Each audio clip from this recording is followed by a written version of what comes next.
Okay, shall we start? Yeah, okay, so good morning, welcome. We're a bit late, so we're starting a bit late, but I guess we'll try to speed up a bit. So I just wanted to tell you a little bit about the day. So that's basically what we're going to do. So this morning, so it'll be a bit late, but we're going to start with the business model. Maybe we'll do a shorter break, and then talking about cost and sales projection, and then I think there is a lunch, so around 12. We'll see with the time, and then in the afternoon I will do a small workshop about financing strategy and how to prepare your pitch, and then if we have time and if people are interested, it would be good to have some pitching from the different people and give you some time to prepare your pitch. So the first question is, who has a project that he would be interested to present today?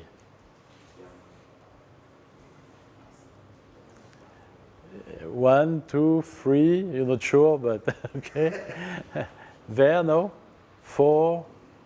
Okay, so around 4 or 5 projects so that, I mean, it's the best way for you to prepare that if you want to test and prepare your pitch. So that's what we're going to do. So yeah, if 4 of you or 5 you want to do that at the end, I think it would be a good exercise. Okay? Is that okay with English? It's okay. I think yeah. Normally people are very good. So just to be sure. All right. So let's start with that. So that's about the presentation, the different parts, but basically that's taking a little bit what I said before. I will start with presenting a bit who I am, so that you have an idea, and then talking about the objectives of today, and then as I say, business model, recruitment plan and pitching, financing sources, and pitch presentation. So that's the idea. So quickly, myself, so as you can hear, I'm French. I've been living in Germany for 25 years now.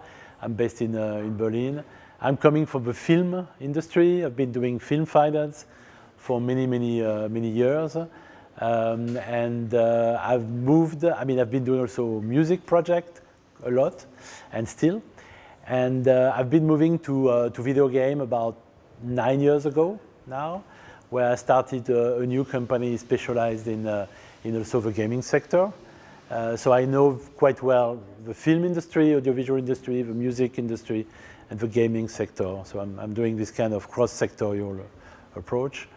Media Deals, I will say a little bit about it. It's an investment network. So basically I represent about 60 investors and private investors that we invest in projects or in companies. So I've been doing an MBA in Milan and Los Angeles, and I've been doing a few things on European culture, certificates, and I've been living in quite different countries on that. So Media Deals, as I say, it's a pan-European investment network. We are trying to focus on early stage funding. Okay, so I will say I think after, but it's a little bit less than 2 million, I would say, of funding. And yes, our specialties is audiovisual, video game, music, content, and tech. We're looking at both. I'm coming from the content side, but we've been doing quite a lot of tech as well. And I'm running 2 acceleration programs, one in game and one in music tech across Europe. And I've been doing a little bit of fashion tech. To be honest, it's not my specialty, but we've been doing a 4-year project to help about 30 startups in fashion tech to find some funding and to develop. So I know a little bit about that, but that's not my focus. But if someone is looking into that, I can also help, I guess.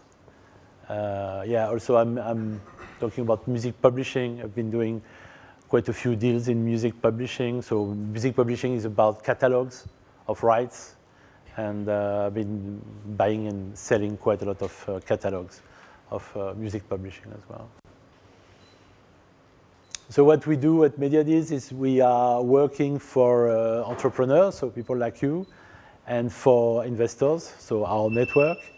So for entrepreneurs, we're helping you. Basically, what I'm doing today is to help you to prepare yourself to pitch to investors, because it's important to understand what they are looking for. And today I will try to tell you a bit more how we think and what they expect. Okay, so that's what we're doing. And for investors, we're helping them basically to find good projects. So my role is to identify interesting projects and see if I can help them to get to them. And also to help them to understand some specific sectors. Because obviously some people are not interested in, I mean, they don't know so much about video games, for example.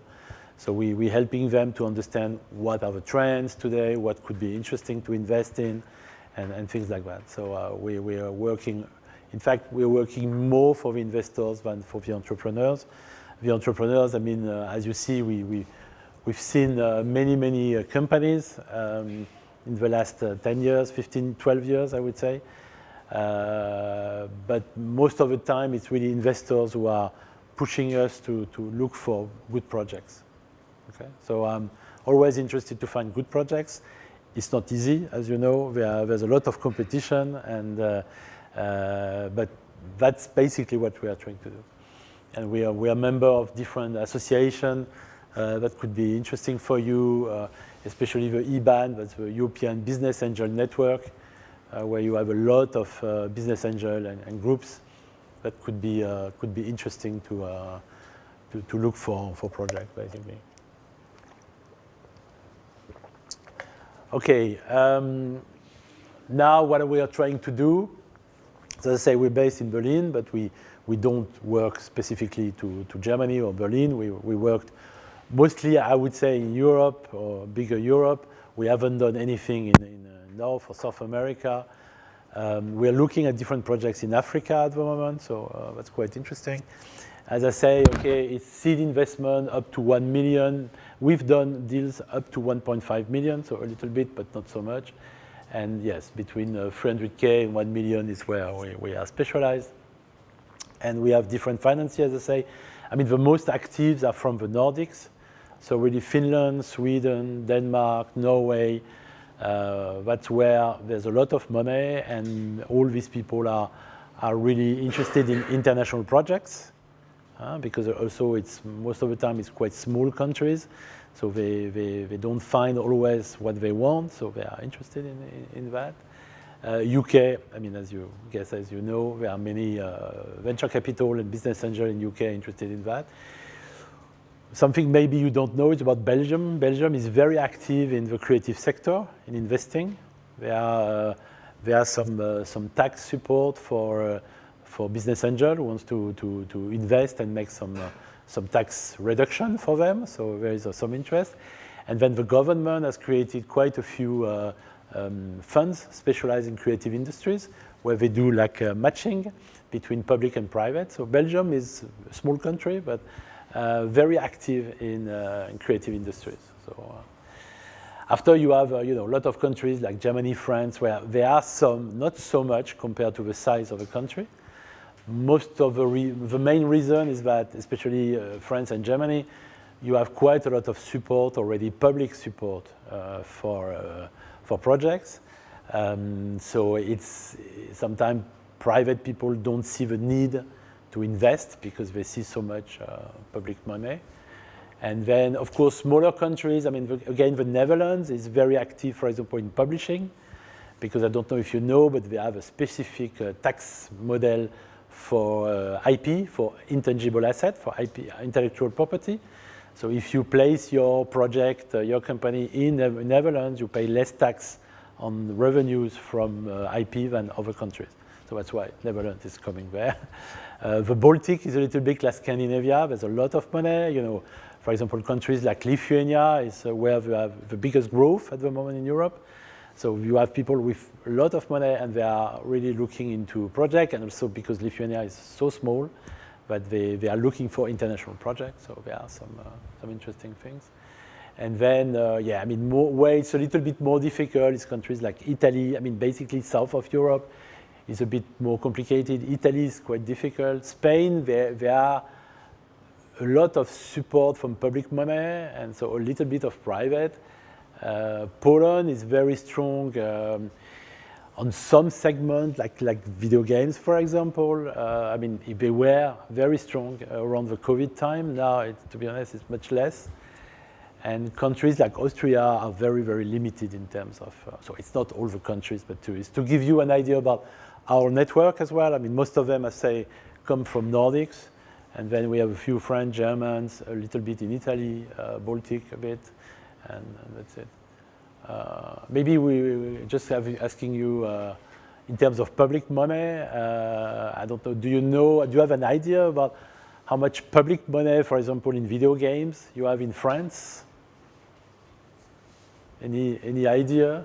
I mean, a number? What do you think? 10 million. 10 million. 10 million? More? 500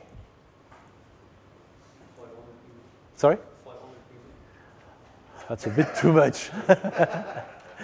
Less, 100, that's right, exactly. I mean, France every year gives 100 million of public money, 100 million euro public money just for video games.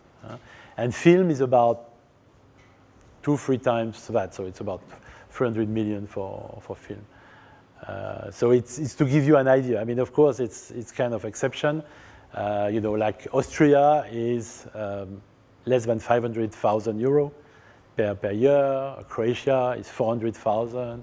So there are lots of differences. Belgium is, I have to calculate because, as you know, there are different provinces, so it's a little bit complicated there. But I would say Belgium has public money for games only, maybe 5 or 6 million every year.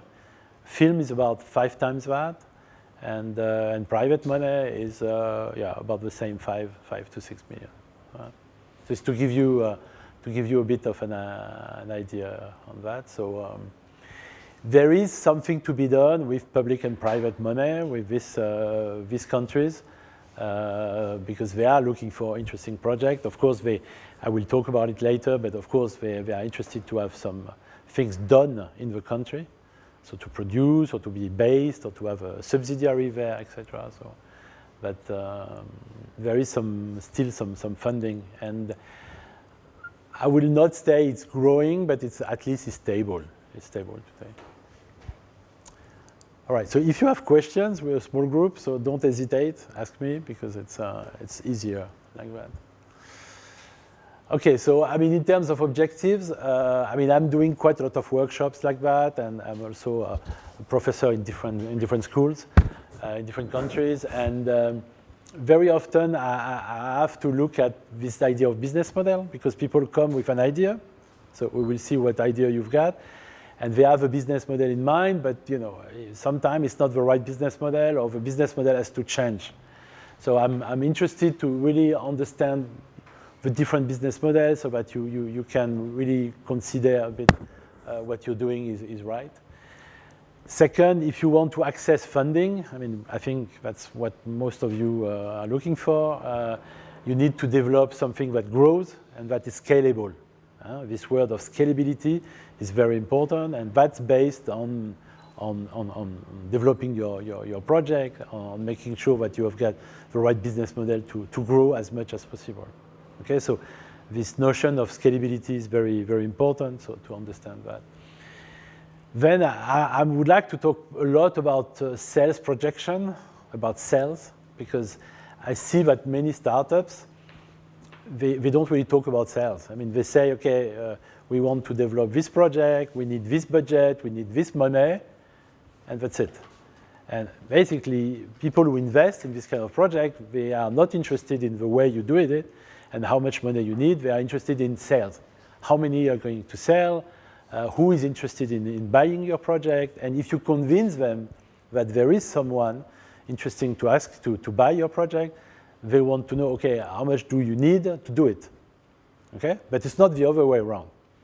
And today, all the startups I see at the beginning is, okay, I need 200,000 euro to do my project. Okay, I don't care about that. I'm not interested in that. How many do you think you're going to sell? And if it makes money, okay, you need 200,000 and you want to do it, okay, that's quite interesting. Okay, so so I would like to talk a little bit about that because I see that many people don't talk about it, and it's what people are looking for. Okay. And then, based on the sales projection, the sales based on that, the question is how do you build your funding strategy? Where do you find the money? Who are the different types of funding, etc., that you can get? But it's once you know about the sales that you can start talking about the funding, not the other way around. All right? And then, yeah, prepare for the pitching exercise. I mean, not everybody likes it, but to be honest, that's the only way to do it today is to do pitching, to pitch to people.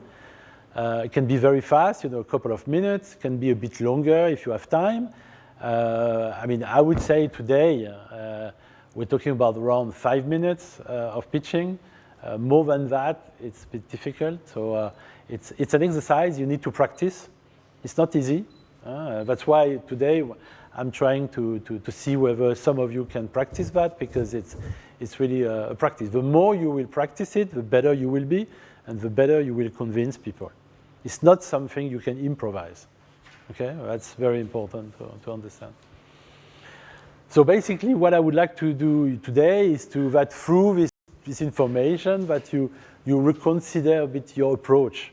So you've got an idea, you have some a methodology what you want to do, and hopefully maybe this afternoon you will try to think a little bit different about your project and how to make it more attractive, basically. So that's basically the objective of today. Okay, so to start with is really about the different business model. I mean, of course, I will talk a lot about digital business model because I guess most of you are developing kind of digital project, I guess. So, digital, what it brings is that it's really helping you to develop, to multiply the opportunities to be able to sell your project. Okay, that's one of the good things of digital. If you do something physical, okay, you have to sell it to a store, the store is selling it, and that's it. In that way, you have many different ways and many different types of business model or ways to attract people or to look at different approach or let's say channels to sell to the people. Okay, so that's really the first thing you need to think about when you think about your business model is how to multiply it, to develop many different types of business model and to make it scalable. That's the way to do it. So there are many different ways. I mean, we will talk about that, but you can do it premium, freemium, with advertising, with different ways, and you could use all that at the same time as well. You don't have to do just one thing and that's it. Okay, so that's quite important. So, for example, if you look at different types of business model, I mean, I guess you all know Epic for video games. So. What is interesting with them is that, of course, they have an engine that you develop, and then you have games that they have developed themselves, and then they have a platform, etc. So you see they are creating under their own company different business models to look at different types of B2B, B2C, B2B2C, I mean, very different parts. And of course, it didn't happen in 5 minutes, and maybe they didn't want to do that at the beginning. But they started to think, okay, what shall we do? I guess they started with the engine, and then they understand, okay, if we do our own game, it will be a very good way to present our engine and how it works. And then we say, okay, other people who use the engine, they want a platform to sell it, and then they decided to be cheaper than other platforms. So it's all this business model. So think about it, in terms of, again, scalability. That's where scalability is because you have different types of distribution model, different types of clients you can get. Again, B2C, B2B, and that's what makes it really, really interesting. So if you look at another, Electronic Arts, which is a publisher, basically that's a very different approach, the way they are working, but they are using the different platforms and the content that they have, they are trying to make it available as much as possible everywhere. Okay, so that everywhere you are, whatever, you can buy an Electronic Arts project. Okay, so that's a different approach. It's a more traditional approach, I would say, but still digital. But they managed to make it really everywhere. Another one is Candy Crush. I mean, I guess you all know as well this game. So, I mean, basically it's a free game, okay? But, you know, we all know that they make millions with it, okay? And how did they do that? It's through the add-ons, you know, through all the things you can buy on top, etc. So, and, you know, it's not necessarily what they had in mind in the beginning. I mean, I think, you know, they started to do this project and then, okay, yes, we can try to monetize a bit, etc. But I don't think they thought that they could get to this kind of very high revenue just with a simple game like that. Okay, so again, it's really thinking about what can you add or what can you develop on top of your game to monetize it. And this monetization is basically the business model. What is your business model? How do you make money? And try to understand exactly you know, the different types of business model that you could develop and how you want to reach the different people on this business model. So, for example, you know, the freemium model. I guess you all know what it is as well. So, you know, it's like for example, a game or another app, digital app that you don't pay for it first, and then you try to develop traction, and then at some point, some people are buying it, buying something, but most of the time it's a free service and it's about brand building. Has anybody an idea about the percentage of people buying on freemium in general? What do you think it is? 10 or 5%. 10 or 5%. That's a lot. I would say under 5%, definitely. I mean, I think today it's even more competitive. I think we're talking about 2 to 3%. So basically, it's a very tough business because you develop a project and then only 2 or 3% are really buying something. And what do they buy? Do they rebuy, etc.? So it's difficult. I mean, that's why you hear a lot of mobile game companies who are trying now to move a bit more into premium games, because obviously it's a lot of work to do that. But it's a service, and it's a model that works, that could work if you manage to get something really really big.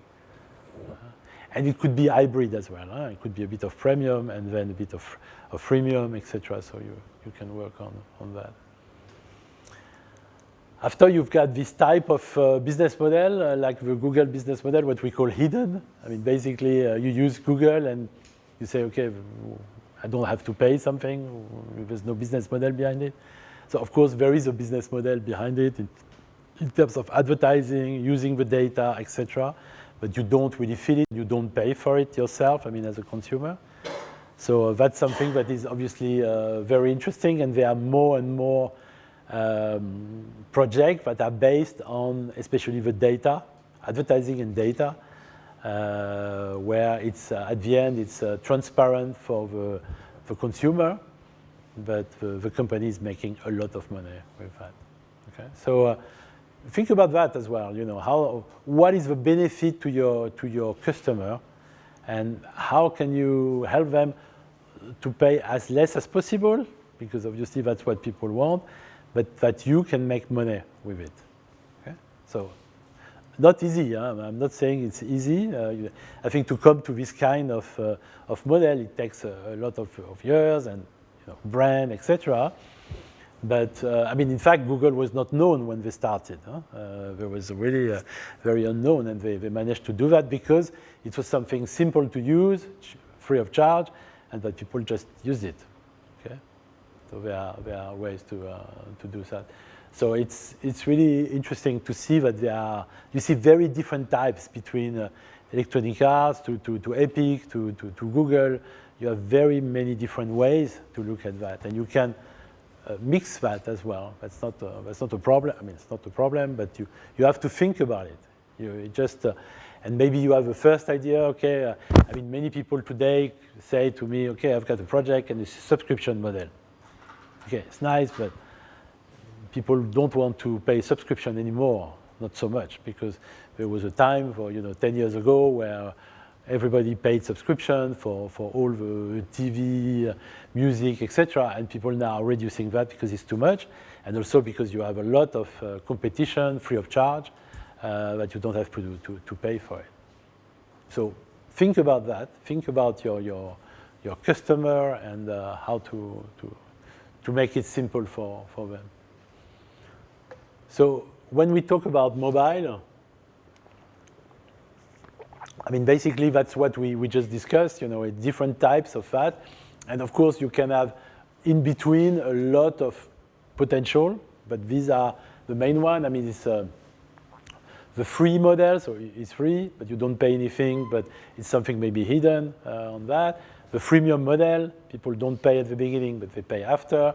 Subscription, as I say, so you pay a monthly or a yearly subscription. The paid model, so like you buy a game or you buy a film and that's it. And then what we call premium model, it's a little bit in between. It's that, for example, they pay a little bit for a game, €2, and then they can buy some other things. So it's mixed, so it's not completely free. Okay. So and you can another model, obviously, that will be good. But that's basically the 5 types of monetization that you can do on an app, and it's important to look at that. Okay, so that's basically the first thing. I just wanted to do a small exercise now on the business model canvas. Do you know all of it? All of you know that or not? Have you heard of that? Yes, some of you. Okay, so I will talk a little bit about it, and then I think we have printed some of that. I mean, I think I would like to do a few minutes after that. Maybe you start writing things about your project or a potential idea that maybe you have, because it's a very good way to start working on the monetization and on the business model. Okay, so it's something that has been used for 20, 30 years now. So it's something that many people understand, but it's also important. So when you talk to investors, for example, or financiers, and you describe your business model canvas, people know what it's about. So that's quite a good thing. So there are different places, as you see. So I will start with, I wanted to show maybe this one first. That's the way to do it, I think, is to start with the customer segment. That's my obsession, to be honest. I'm talking only about that, is who is your customer? Who is it? Try to describe as much as possible who is your customer. Okay. Second is the value proposition. So what do you offer to this customer? Okay. Now that you have this customer, what do you offer to him? Okay. Third is the channel. How do you distribute this project, this product, this service to your customer? And then customer relationship. How do you deal with your customer? How do you work? So it's still very customer centric. That's very important. And then business model is that revenue streams. Okay. How do you develop the right revenue streams for these people? So again, who is your customer segment? Do they have money? How much money do they have? How much do they spend in what you want to sell? What is the competition? And all that. And you can start developing the revenue streams. And then after, you can look at, on this side, more the resources, the activities, potential partners. And then at the end, very important, the cost. So that's the what it costs to make your service, so that you can understand if you are profitable. Okay, but I don't think you should start with the cost, because of course, the costs are coming based on what you're going to do. Okay, so develop first your project, develop first how you want to talk with the people, and then okay, which cost? how much does it cost to do it? Okay, so just go back to that, but that basically the customer segment, as I say, the value proposition. So what do you want to do? For me, these are the two most important. If you got these 2 points really well done and let's say organized, I think it's good. And then the business model. For me, these are the three that are really important. The rest is of course important, but I think it's coming later after you've done that. Okay, so we're going to do a small exercise about that. I mean, trying to fill in, but I just wanted to show you a little bit maybe that how it's designed. Basically, this business model canvas is that on the right is what you want to do. So desirability. Okay, on the left, I mean on the right, so the left, right is the feasibility. So how do you want to do it? So which resources do you have, the partners you have, how do you want to do it? And then the last point, of course, is viability. You know, is it profitable or not? Can you make money, and how much do you have from cost, etc. Okay, so so that's very important to understand how to make it right. So yeah, before we start, as I say, for me the main point is really about the customer segment, and that's what we call persona. So that's a client, potential client. So for example, it would be interesting for you to really define who is your client. And for example, that's what we did for one project, is, you know, who is it? So, and trying to visualize, to personalize it, to see, okay, this is the type of guy, is a movie director, etc. What sort of education, where does he live, how much does he earn, what age, etc. And of course, you can add many things. But that's what we're talking about when we talk about customer segment. So what we don't want to hear is something like, okay, for everybody, it's a project for everybody. Okay, so nobody's interested in that. Or people between 15 and 60. Okay, it's not interesting. You need to really have a very, even niche is better. I will prefer to say to niche, we are targeting this kind of people, this type of age, or where do they live, etc. And if you have this niche right, you can open it to other people. Okay, so to define as much as possible your persona, your potential client. Okay, so I just wanted to finish that by saying, okay, that's for example the canvas for Uber that has been done, many years ago. So you see, in terms of customer segment, so people who need a ride, people who want to earn money driving, and then trying to develop, the rating system, for example. That's the customer relationship. I think that's quite interesting on that. The app, so we create an app, so that's what changes everything. Before, as a taxi, you had to call or to stop someone, and then suddenly someone said, well, no, you're going to do it through an app. And the rating system. So it's, all that is simple, but that's how you can put it in a business model canvas. Okay, so you can really put that.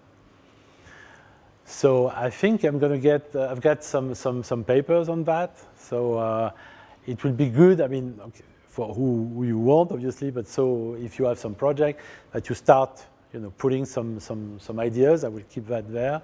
And for 10 minutes or 15 minutes to look at that, and maybe some of you can present a bit that. Okay, I'm going to see the papers are there. I think yeah, that's right. Thank you. Do you need help? Hmm? Do you need help?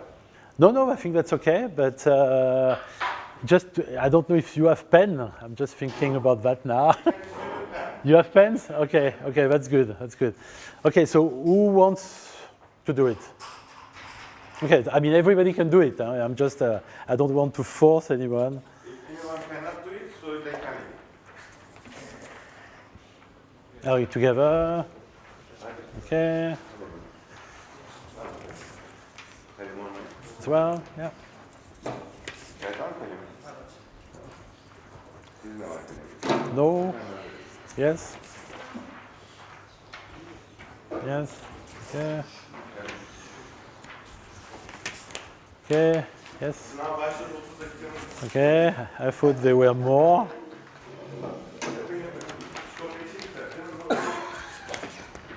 Is it allowed that? That's the last one. Everyone do together then? I thought we were gonna do each team one, that's why I put it on. Okay, okay. Well, there are. So, do you want some as well? Huh? You're fine. Okay. I mean, okay. Or you could do with someone else if you want. Huh? Yeah.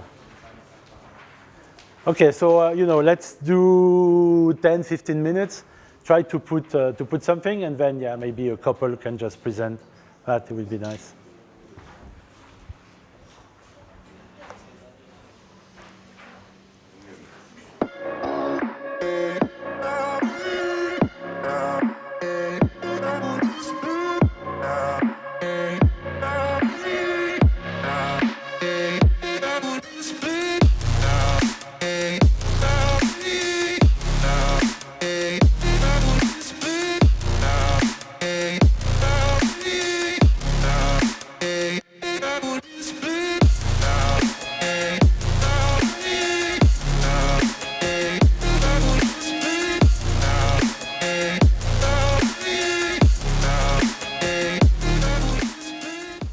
If you need some help, let me know. If there's something that is not clear or that you are stuck, let me know. And try to think a bit differently about your project. Try to get inspired and think about, how can you, for example, something I really like is that. I think that's something really new in this time, was to say, okay, you can earn money whenever you want. I think that's, this kind of concept is really interesting. I mean, spend most of your time on customer segment and value proposition and business model, these three ones. That's the most important to detail. The rest, you can always detail that later, but it would be interesting to know exactly who are your customer segment, what do you offer to them, and how do you charge them. That's the three most important part.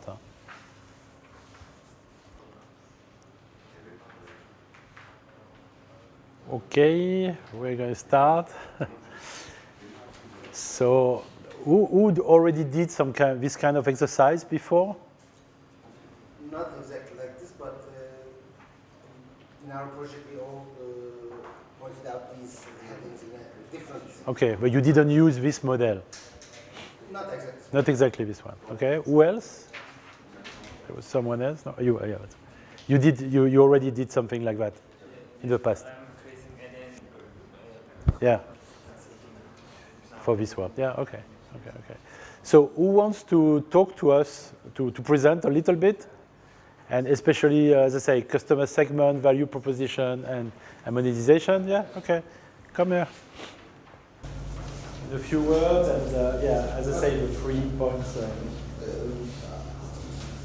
I want to lead here in Korea. We came up with a project, and I put the project in this method. Okay, can you tell us in 2 words what is the project about? Okay, it is about creating 3D and animation assets. Okay.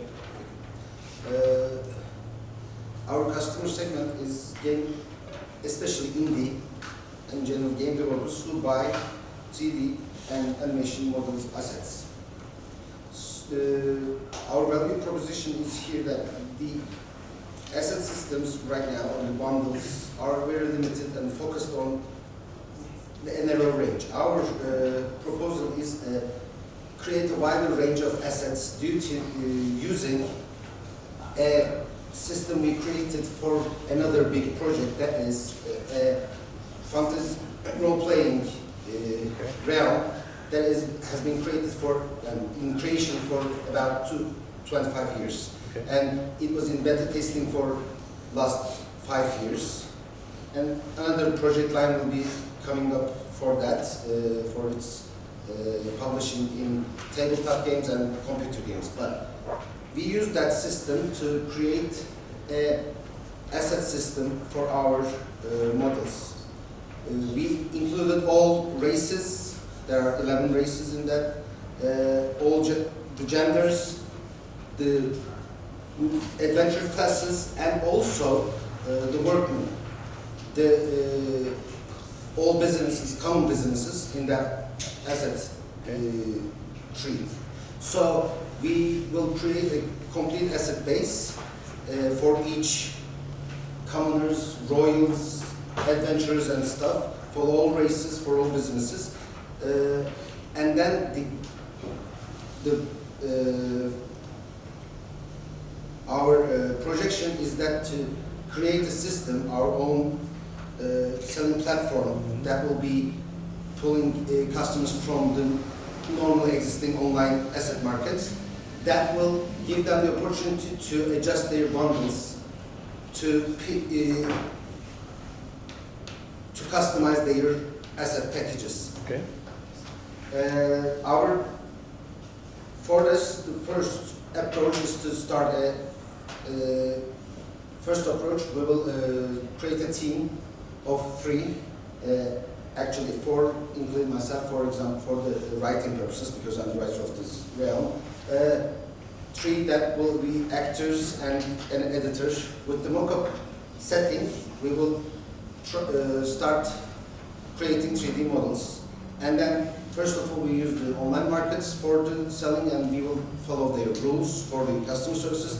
Then we will approach them as to come to our own website for their adjustable choosing. That will be our proposal then, and then we can give them the opportunity to request their own bundles, their own assets for their own games and stuff. Our key resources, the mock-up system we have to design, and our actors and tutors are important because we have combat systems and others. Actually, we have all those adjusted right now. We need a mock-up system established. We are establishing our company right now, actually. The system will start with 3-man teams, as I said, and in 6-month periods, we want to add up to 10 teams. Okay. 6 months and go on. Each 6 months we add a team. In this system, we see a future of at least 5 years that will create ongoing assets that it's not done in this market right now, because today they focus on creating just one group of assets. As we have a great bundle and resource about what we want to create, it will be an ongoing project for 5 years. And the most important part of this project, as we believe, that the data we will be collecting in this mock-up creation will be a great value for the future asset creation in using AI and other stuff. And the data we collect will be a great value. And the cost is actually simplified numbers here, but system build is for 10,000 euros for a team and 3,000 euros per month for the wages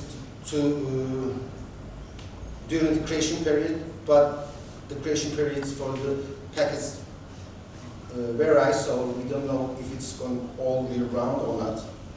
And the revenues are really in the range today. As we can see in the market, there are high earning companies and low earning companies there, or individuals. It ranges from $5,000 to $100,000 or euros for month for a package, but it's not more than for 1 year or so. But in our experience with pre-production of some sort, we started pre-production here, not with the desired sets, but in the pre-production, we can see that basic packages with basic systems can easily earn $3,000 to $4,000 a month. Okay. So we want to expand this and see the revenue like that. Okay, thank you. I think, I mean, if I understand, you want to go from selling assets to more creating a platform. Yes. So I think that's where you need to adapt the business model to that. Because when you describe the money and what you think of selling, it's not based on the platform. It's more based like, okay, you charge these people for different types of assets, but how do you make it work for a platform? I think that would be interesting to see, because if I understand that doesn't exist at the moment, and that you want people to move into a platform based instead of just buying assets there and there. Okay. So think about that. And the second is really about the customer. I mean, at the moment, I think it's too broad. Okay, game developers, yeah, but which game developers? In which country or which type they are doing? I mean, what do they need? Is it more like narrative? Try to go much deeper into the types of customers. Today, game developer is too many people. Can I? Sure. I forgot to. Okay.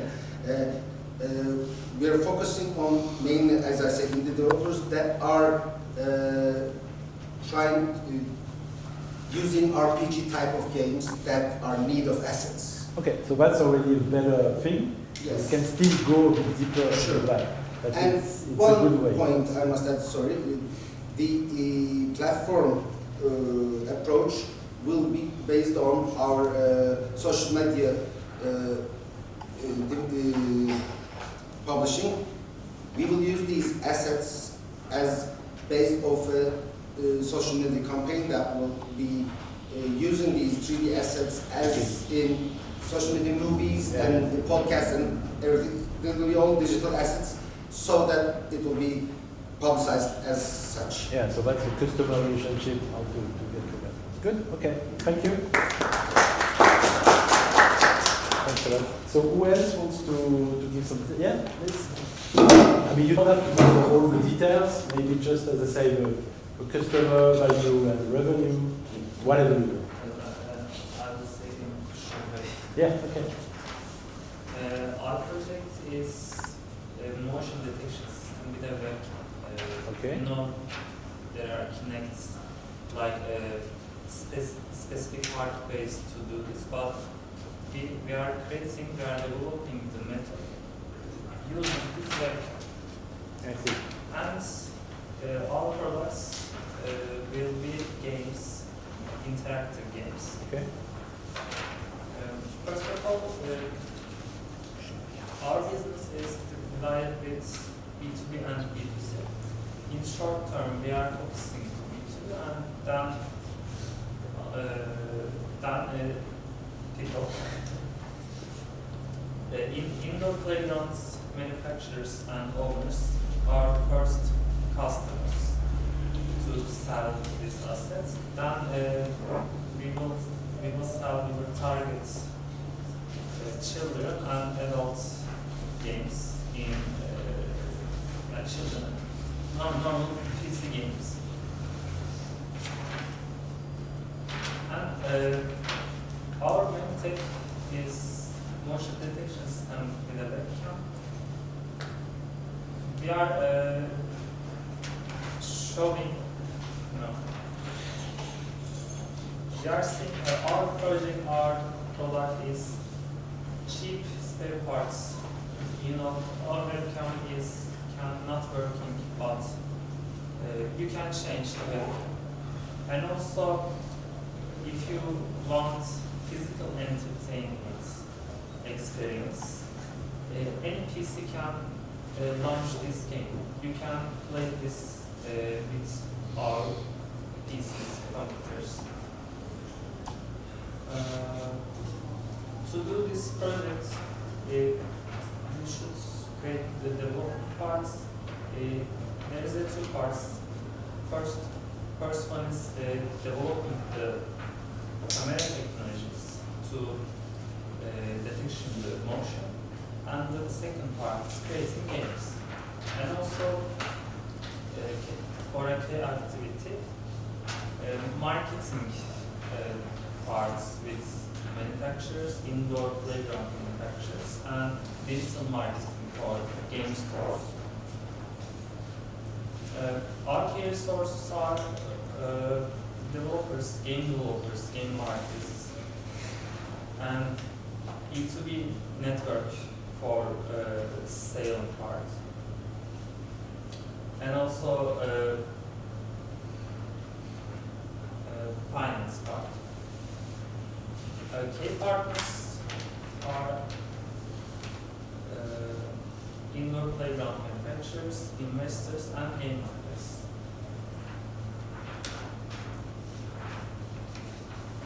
Okay.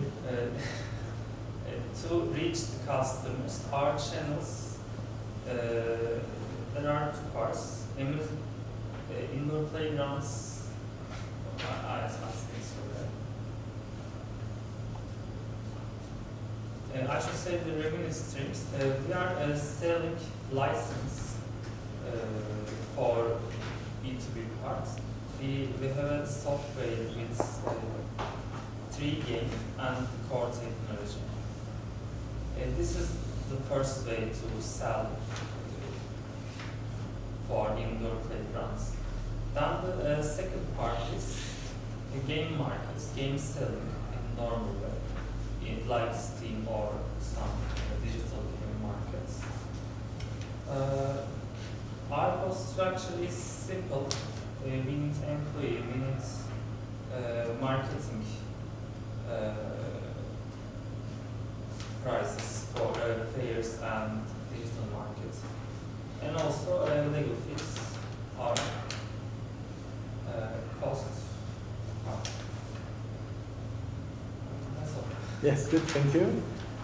Yeah, I mean, I think at the moment it's too broad. I mean, you're talking about B2B and then B2C. I think you need to focus on something first. I think B2B makes more sense. The B2C market, from what you describe, it's too big. It's everybody, and everybody can use it. I can understand that. And also, you talked about your revenue stream that is based on licensing. So it's basically a game developer who wants to use your license, your license to include that in their game. Okay? So I think that should be the most focus. And the B2C part is really something very, very different. So I think the B2B part is really very good. And then I was not quite sure about this indoor playground, because they don't use computer, or do you think of something else? We can use the computer in like arcade machines. You mean arcade? Yes. Okay, not playground where people just play, children play. So it's more like arcade things, arcade centers. Okay. Okay, so, and again, I think try to really better understand who are these arcade centers, where are they, what type, which game do they use, which sort of game they are, so that you can include that. And then, of course, at the end, it's not your client. Your client will be the oops. You okay? You okay? Sorry. Okay, sit down. Tamam, gönderiyorum. Veya teslimat kodunu vereyim ben şimdi. 3. kat. You okay? 11. Okay, let's move to someone else. Keep it quiet. Yeah. Okay, let's do the next one, and let's 5 minutes. Otherwise, it's going to be. You okay? Our business 39.40 is developing games. What? Our business is about developing games. Okay. How Vision. Yeah. Yeah, developing game. Yeah. Developing games for gamers by gamers' vision. Okay. So we know there are a lot of companies in the gaming industry, a lot of big companies, but when we take a look at the sector, we can completely see that the games are not enough anymore. The overall experience are going very bad. So our customer segment is the Resident Evil franchise players, people who love serial and horror genre, and players who love cinematic narrative driven games.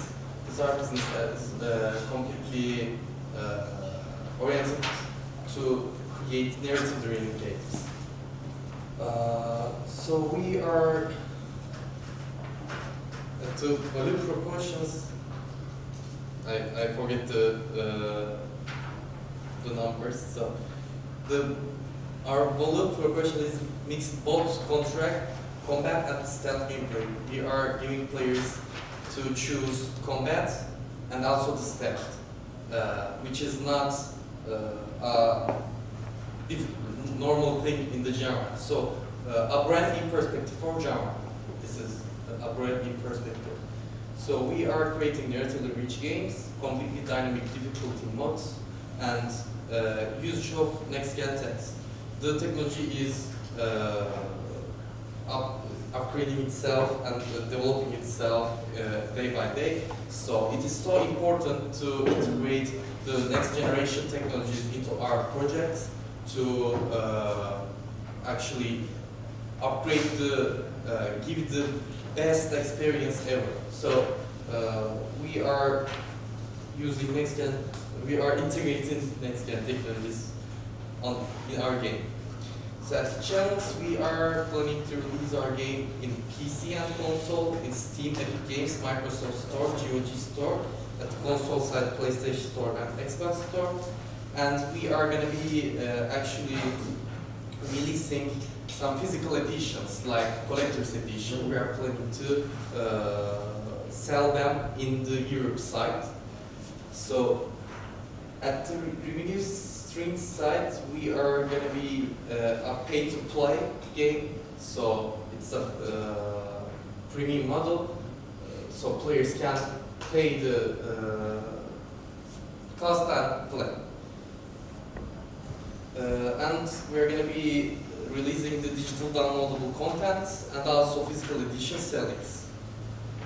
So at customer relationships, we are going to be using social media channels, especially Discord, to talk with the players, hear them about feedbacks, getting feedbacks, and ask them what they want exactly, because our business is completely about listening players and give them what they want.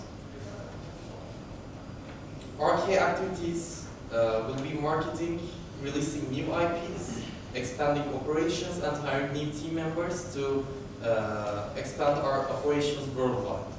So we are currently a US-based company, but we are planning to open a Finland office also and a Turkey office to expand our operations. We're going to be creating new units to create more games, develop more games. And we are not going to be actually forget our old IPs. As we continue to develop our new IPs, we're going to be creating units to take care of our old IPs. So they're going to be continue to support. So our key partners will be sponsors, investors, gaming tech companies, and development software providers.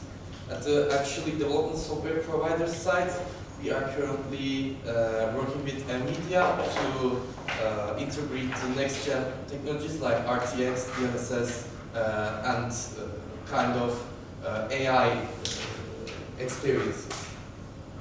So our cost structure will be employee payroll, license fees, marketing costs, and freelance and outsource contracts. Yes. Okay. Yes, good. Okay, thank you. I mean, okay, I understand. I think, okay, you're a game studio, and that you want to develop some more experience. I think again, I'm not clear about the customer segments. Who do you want to reach exactly? Who are these people? Because at the moment, it's basically you are in competition to everybody.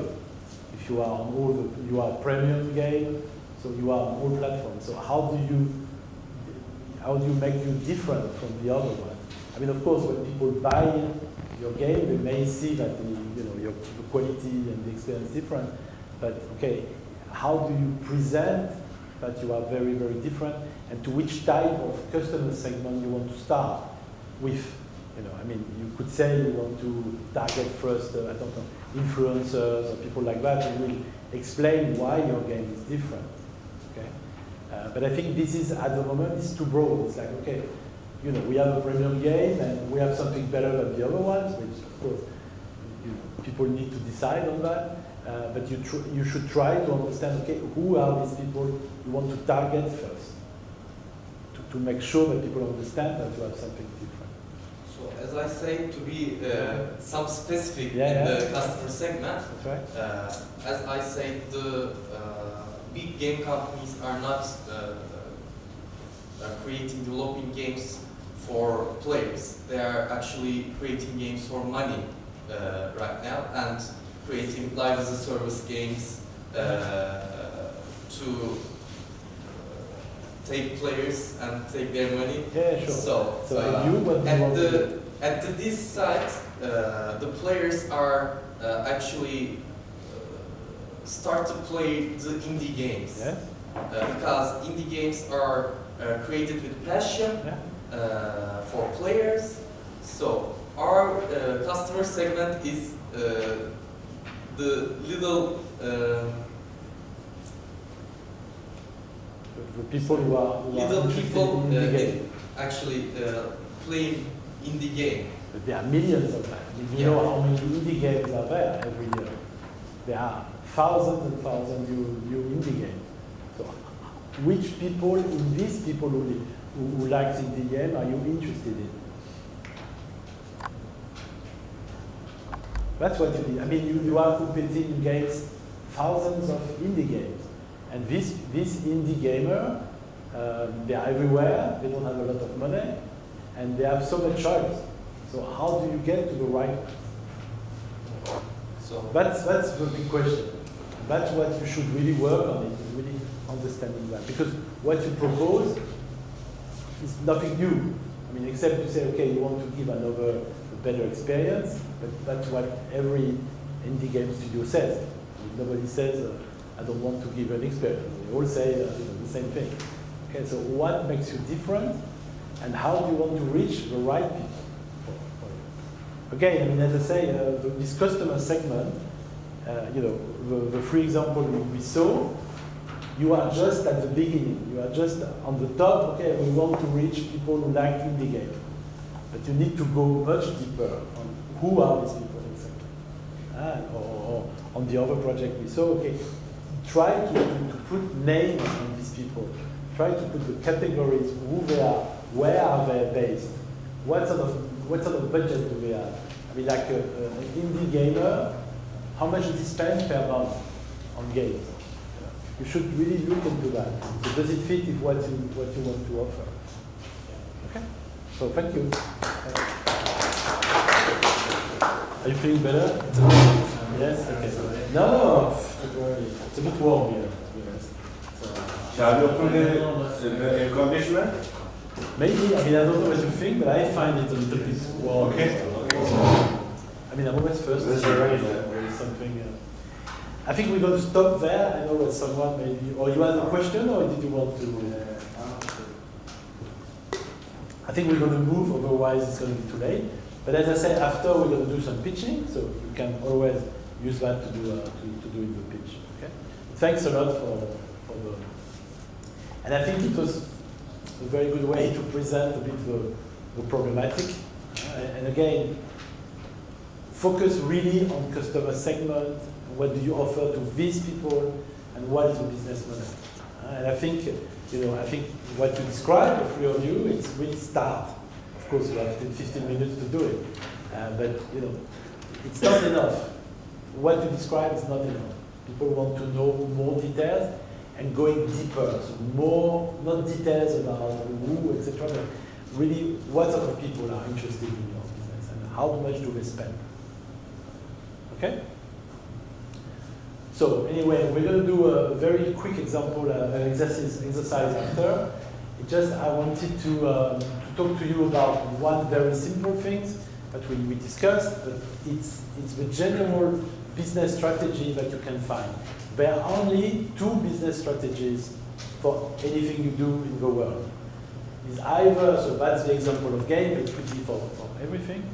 Either you go for low cost and you're trying to reach a lot of people.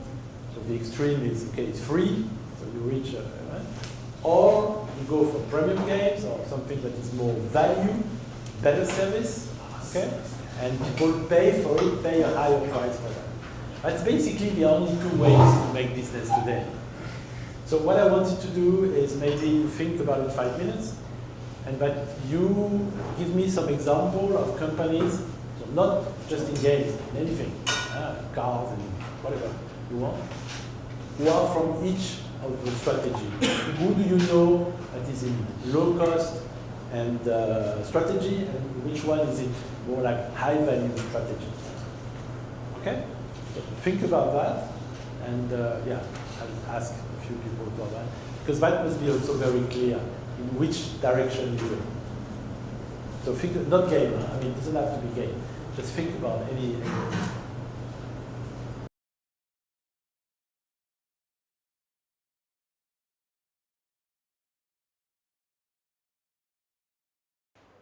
Okay, so who has an idea of a company? So if it's a Turkish company, I hope I know it or may know. If not, you can explain me. Who has an idea of a project, of a company within high value? Yeah. Rockstar. Hmm? Rockstar Games. Rockstar? Games. Okay, okay. Yeah, that's why I wanted to avoid games, because obviously it's premium basically, but it's, I mean, okay, you could say it's higher type of game, but I mean, okay, why not? But it's not so clear with I think this type of, just don't think about game, something else. Yeah? That's right, that's right, that's right. I mean, Mercedes, you know, or I don't know, Lufthansa or Turkish Airlines, you know, they are trying to go into this high quality, etc. to sell. So I mean, for like something like Rockstar, yes, but it's a premium game. I mean, okay, you can argue it's a better, but there's nothing more specific, I would say. I mean, maybe you could say FIFA for a football game. I mean, okay, we could discuss that, but you could say, okay, it's a bit more, it's higher price, etc. And low cost, do you have any other, I mean, for example, in cars, who would be a low-cost car company? Hmm? Blender. Which one? 3D model platform. Blender. No, I was talking about cars, about automotive. Okay. Toyota, Far East cars. Yeah, like what? Toyota. I mean, depends where. I think maybe even in Europe, I mean, in Japan, Toyota is not so low, I would say. I'm not sure about that. Blender, I'm not sure why you say that. Why do you say that? I mean, is it really low quality? I mean, it's working well. Well, I don't know. I won't. Blender versus Maya.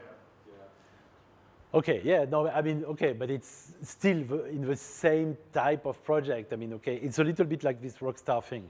That's why in gaming it doesn't work so well, because, I mean, of course, there are different types of features and quality, but it's not so much different. Any other idea? Maybe some motorcycle comparisons like Bajaj and BMW motorcycles. Yeah, okay, something like that, or, you know, like EasyJet, Ryanair, compared to Lufthansa or Turkish Airlines. Tata, but early. Yeah, that's right. That's right. That's right. Or, you know, maybe a Renault as a Dacia brand. So that's exactly the strategy. Let's have Dacia. It's cheaper and not so much features, and Renault is not very big, high value, but a little bit more. So, okay. Or do you have other example? I mean, you see, it could be a bit tricky. Yeah. Hmm? Yeah, Renault, but it's a bit more high quality, but it depends where. I mean, for example, in France, it's not seen as very high quality. I know that in other countries, a little bit more, but in France, for example, you know, it's like quite typical middle size.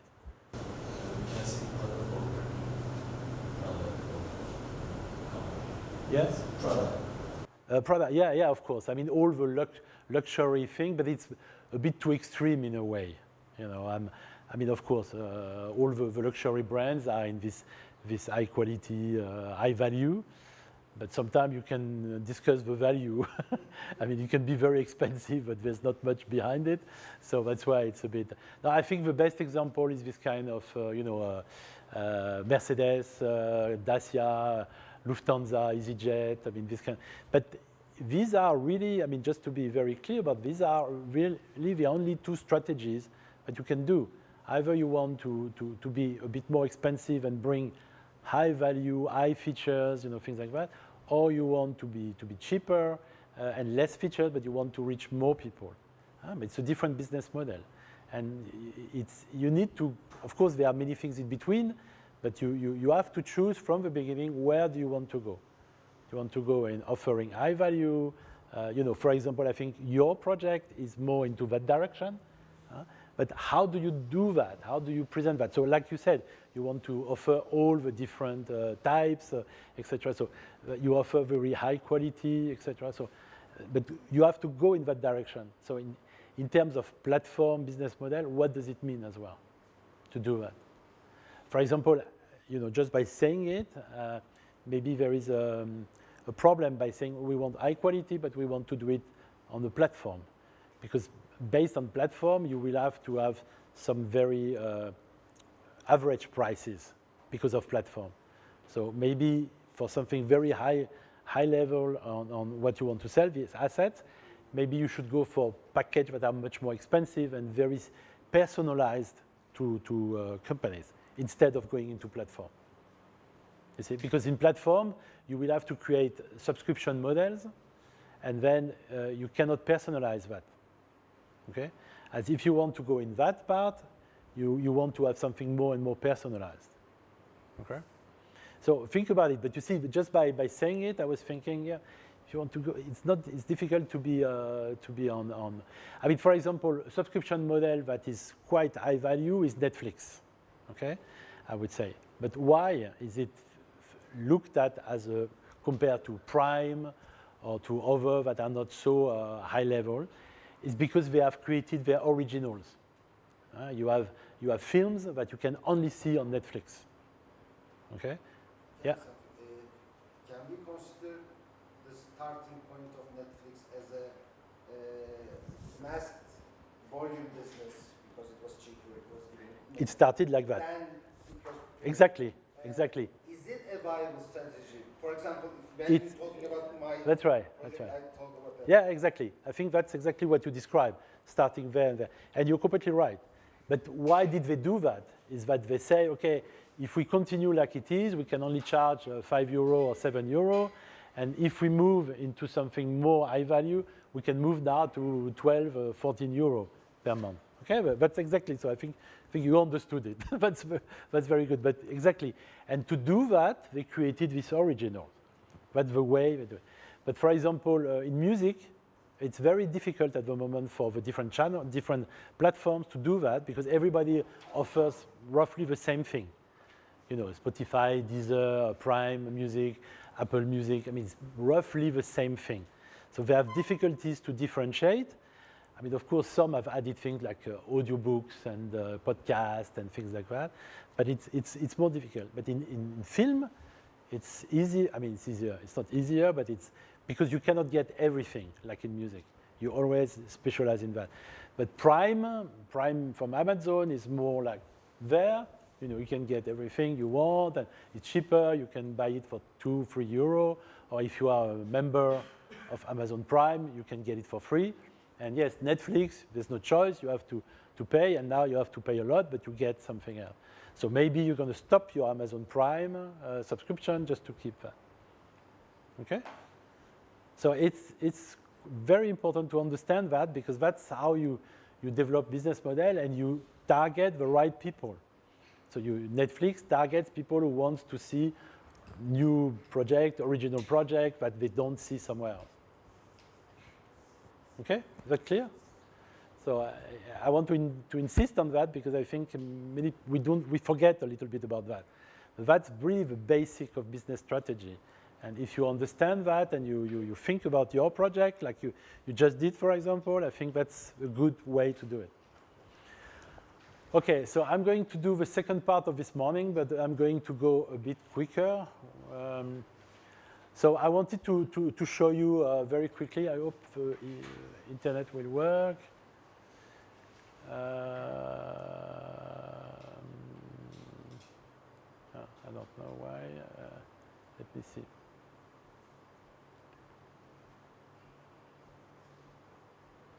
I just wanted to show you. Oh God.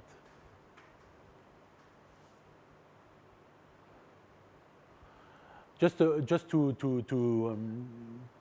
show, because I want to talk about this project, so I thought I should show you a bit about it.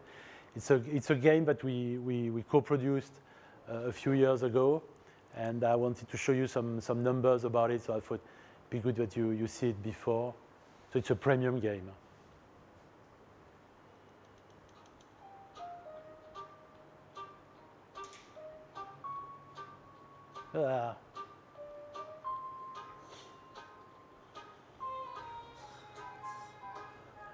So it's a game we co-produced with Arte in France, which is a TV channel, and it's really about, playing with the body of a human body and see how it works. In fact, it's based on a very famous German designer from the 20s who developed many posters and books about how the body works, basically, and it's a digital version. It's a game version of the game. Just to, before showing you the numbers, show you what it's about. All right. Okay, I'm going to make it to close that. Yeah. Okay, so what I wanted to show you, so it was called Homo Machina. I wanted to show you two things. I wanted to show you the financing plan and then the recoupment plan. So how do you finance it, and then how do you get some money back, some ideas. So just to give you an idea about how it was financed. So we represented the German co-producer, and that was the main financier coming from France. So what we did is we submitted to Median Board Berlin, which is a public body in Berlin, to get some money. So that was let's say the budget. We got more at the end, but it was a budget. So we got 55,000, and then our company is called Firehaven, we brought 13,000 euro to the project. So just 3%, 14%, and that's the German part, German split basically. And then the rest of the money, the main part was a grant that has been done at the French grant system. So 400,000. Arte, so the TV station, gave 25,000, and then Arte Production, we've been asking for 150,000, and then there was a publisher involved, which was supposed to bring 25,000 euro, and Darjeeling, that's the studio who did that, brought 21,000. So the total budget was, a bit less than 400,000. Okay, so it's a little bit to show you how to do it. I mean, it's very simple. You just put the different things, but you need to see every time. Okay, what do you have? Who owns what? In terms of percentage, and also it's very important for recoupment. What we're going to see after, to understand who gets what. I mean, for example, we brought, you see, only 17% or 18% of the financing. So, we can't get a lot of money back on that. But because of having the submission in Berlin, we could get this money. So for your information, at the end, we got much more. We got the budget was 650,000 euro for that, because we got much more from Berlin, and also the publisher. In fact, Arte decided to become publisher as well at this time. So they became the publisher of the project, and they put much more money. Okay, so very simple, but you have to work on this kind of thing. Is how do you finance your project, and who gets, who is putting what sort of money. So just a quick question. So we're talking about distribution. So for example, of game, I see that there are many people in games anyway. You know, when you put your game onto a distribution platform, so Steam, what are the costs that you have to pay when you put it on the platform? So any idea? Sorry. Hmm? Sorry. What do you mean? What do you mean $100? I mean, You're putting your game to the platform Steam for publishing. well, Taking a fee. they don't take a fee, they take a commission. No, they take a commission. 5%. For Steam, 30%. I remember it's for Unity. for yeah, but Unity is different thing. Different. Unity is an engine. Okay, no, but Steam. Do you? Who knows what is the? That's interesting.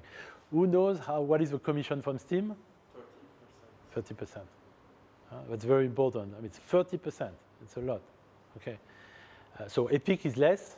And now it's 20% or something like that. I think they're moving a bit, but it's 15 now. Yeah, they are moving a bit. I mean, if you use Unreal, I think it's 15. If you're not, it's a bit more.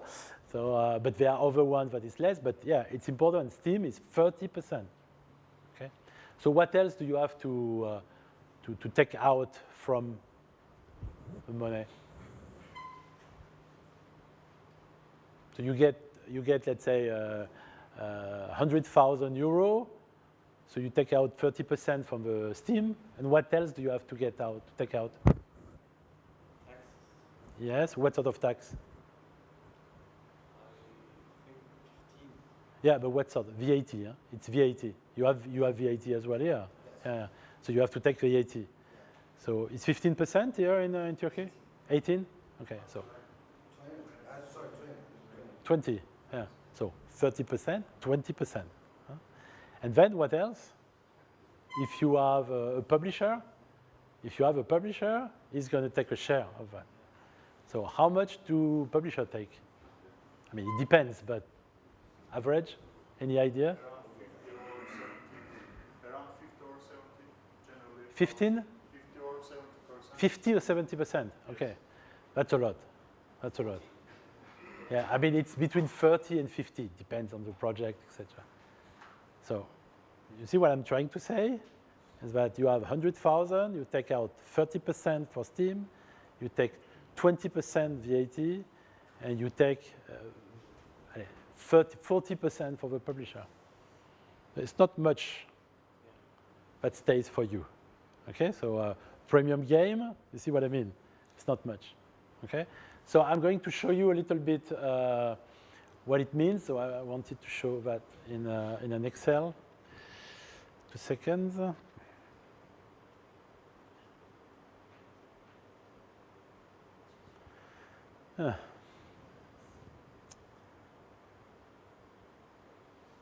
Sorry, I thought I prepared it, but it's not there anymore.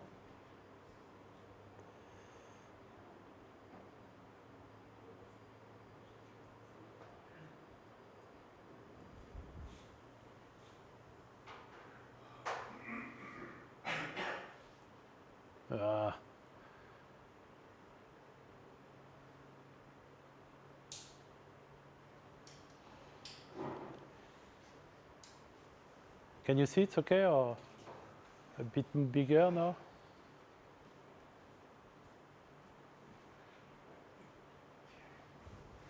Are you planning to have a lunch break? Yes, in five minutes. Yeah, 5-10 minutes maximum. Yeah. So that's basically the recruitment plan we did for the project. Okay.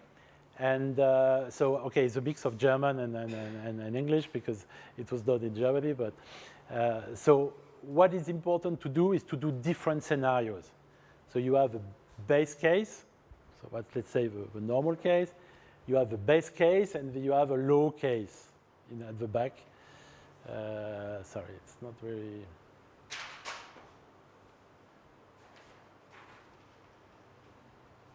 Okay, you have a low case. So first thing to understand is that you need to create different scenarios, and you need to play with it. That means you need to put it on Excel, and then you have to create these different things. And just to give you quickly an example, you see, you put the price, so 399 euro.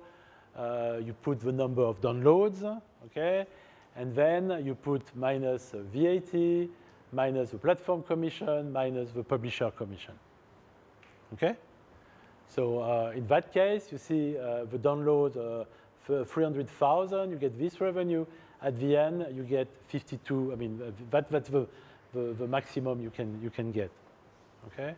And then what we did on that is we try to understand. Okay, we have a German co-producer, so how much can we get from that? And we talked about having 20%. And having our part, which will be around 75% of that. So that's what you have to play with it to make sure that you understand what could be, at the end, what could be the profit for you. Or at least not the profit, but the turnover. Because once you get the money for you as a developer, you need to pay the people, you need to pay the development cost, you need to pay taxes if you make money, so corporate taxes, etc. So it's very, very, very difficult. Okay, but that's what we want to see in a pitch. I mean, not the details, but we want to understand what sort of turnover and what sort of profit you want to do. And to do that, you need to do this kind of calculation. Okay? Yes?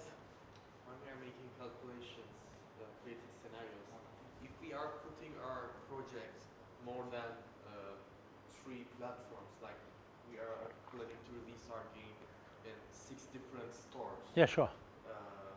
What's the average of the scenario? Like, how many copies I will sold in Steam? I mean, this is in general. I mean, that was sold on all the PC platform.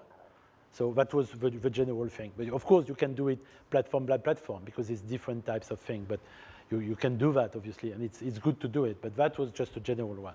I mean, I'm trying to say how much percentage will be done from the sales? Like, yeah, from each. That's right, from each 30, platform, and then Epic less, etc. So that was an average for us. We did. But of course, we started with PC, but then we put it on Switch, so it was another thing, and then on console, so it was another calculation to do. What I'm trying just to say here is that you need to do this calculation, and you need to create scenarios, so to understand, because people will ask you, they will say, okay, is that your base case, or is that your best case? What happens if a game doesn't work, if people don't like it? Okay, you have to show the low case. You say, okay, yes, if the minimum, we can get that. Okay, so you need to do this work, and that's the basic is really at least to get the commission from the platform, the VAT, and the publisher commission out. Okay, that's why today many people are doing self-publishing, because they don't want to pay this 30%. So, but if you do self-publishing, that means you need money for marketing. Okay, so which marketing are you going to do, and is it something you're going to ask for finance? The problem of marketing is that today public money is not financing marketing, so it's either the publisher, which obviously it's normally his job to do that, but the problem with publisher is that they're taking more and more money, and it's quite difficult, or you have to find private financier for the marketing. That's not easy. Okay. So is that clear? I mean, it's very simple. It's very simple, but you have to do the exercise. And because if you don't this exercise, if you don't do it, you don't really see what comes out at the end. And you need to be very clear about that, about what comes out. All right. So I think to finish, I wanted to talk to you about the pitching, because that's what I would like to do this afternoon. I mean, before we will do a small session about funding and investment, but the idea is to pitch this presentation, is to, so to understand, I'll show you after the template very quickly, but the idea is that it's 5 minutes maximum. You can do less, but 5 minutes is good. And the objective is to create curiosity and get a follow-up meeting. That's all you want to do. You don't want to explain everything about your game or your project or all the details and all that. You want to say things, but at the end people say, ah, that's interesting, I want to know more and I want to talk to this guy. To be very clear, that's the objective of pitch. It's not to say everything and to sell. Nobody's going to give you some money based on the pitch, but they want to talk to you, and it's difficult to get to that. And what you need to do is to give high-level ideas, so not go too much into details, but high-level ideas on vision. So what do you want to do? Why do you do that? Which problem are you solving, for example? Or what sort of entertainment you want to create? So what is your vision? What do you want to do? Who is the team? That's very important to understand that. What is your ambition in terms of sales? So do you want to sell millions of things, or you say, oh, you know, if I sell 500,000, I'm very happy. You know, that's my best case, or my base case is 5 million. What is it? And a little bit the deal terms. So that means you want some money. I mean, in this pitch, you're going to ask for some money. So what do you offer in exchange of this money? So what I don't want to see is someone saying, I need 100,000 euro. Yeah, that's it. No, I need 100,000 euro, and I'll give you a share of my company, a share of my revenues. I'll give you, I don't know, you will be involved in the project in some way. So what do you offer against that? Okay? So I'll show you very quickly the template I thought before lunch so that you can have a bit of idea about it. Yeah, so it's there.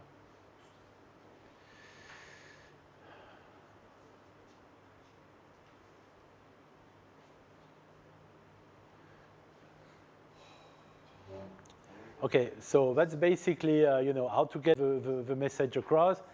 So we're talking about not many slides. I think we're talking about 6, 7, 8 slides, not more, in 5 minutes.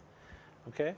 So as I say, I mean, first to make the difference, pitch presentation is not the pitch deck. A pitch deck is something that in Word, where you put more details, you put figures, etc. Today we're talking about presentation. So it's 3 to 5 minutes, let's say, to get the Q&A. You can put some visuals, you can use PowerPoint or something else, but a presentation that works. Yeah, I mean, I'll go in the details of that. So the structure is basically to follow this point. First is to do a kind of power pitch at the beginning, is to start with something that people will remember. I've got one of the studio that we helped. The guy is a bit of a magician, so he was always doing like a magic trick at the beginning, which was very strange, but people remembered it all the time. So you don't need to do that, but something a bit different at the beginning so that people remember who you are. And then talking about the product, about the market, about the management team, about the financial projection, investment. I'll go in details about that. So the power pitch, you see, it's you know, to talk who you are, you know, what is your profile, what have you been doing, the USP, etc. So it's really to catch the audience, but very quickly in one slide. So what it's about. And then, you know, you have to talk about the service of the product. So what do you offer? What is the USP? Which problem you're trying to solve? So, you know, this kind of thing. But again, it's one slide, so you talk about, you know, 1 minute maximum about it. So don't go into details and more give, you know, something general, what people should remember about your project. The market, so in which market are you involved? How big is the market? You know, is it indie game market? Is it more of a, you know, animation or you know, 3D market? How big it is? How much do you know it? I think it's good to do that. How much do you want to get from that? Are there competitors? So of course, there are competitors. Don't say that you have no competitors. Nobody will believe you. There's always competition. Okay, so then the team, who is involved? And the team, we don't really care about the names, to be honest, because, you know, we don't know these people anyway. But what is their competencies? What is their expertise? You know, what do they bring to the business? Do they know what they are talking about? And financial projection, so what I was talking about before in terms of recruitment, what do you want to sell? What are the costs you have? So roughly, when do you want to break even? How long will it take, etc., to make some money and give some figures. And then the investment. So you want some money. How much do you want? What do you want to do with it? And what is the return that you're offering to the people who are looking at that? So roughly, you don't have too much detail, but people need to understand, okay, he's more into that. He's going to give me 5% or 20%, or or I'm going to get some a share of the revenues, roughly to know what it is, and then you can have discussion. Okay, so I think that's it. Yeah, keep it simple, which is very difficult to make it simple because people tend to go into details and all that, and it's avoid that. Keep it simple. Don't too much. It's better that you don't talk so much, but interesting things. Some visual. That's quite important. And yeah, and then practice because after you need to do a follow-up. Okay. So after the lunch, what we'll do, I will do a short session about financing and how investor thinks, so you can do that. And then I will give you, so I need to, you can create, I can leave the things there and you can create your PowerPoint. I'll leave you, I think, 45 minutes or 1 hour to develop your own pitch. And then, some of you hopefully will be pitching and I can give some feedback. That's a very good practice. Yes?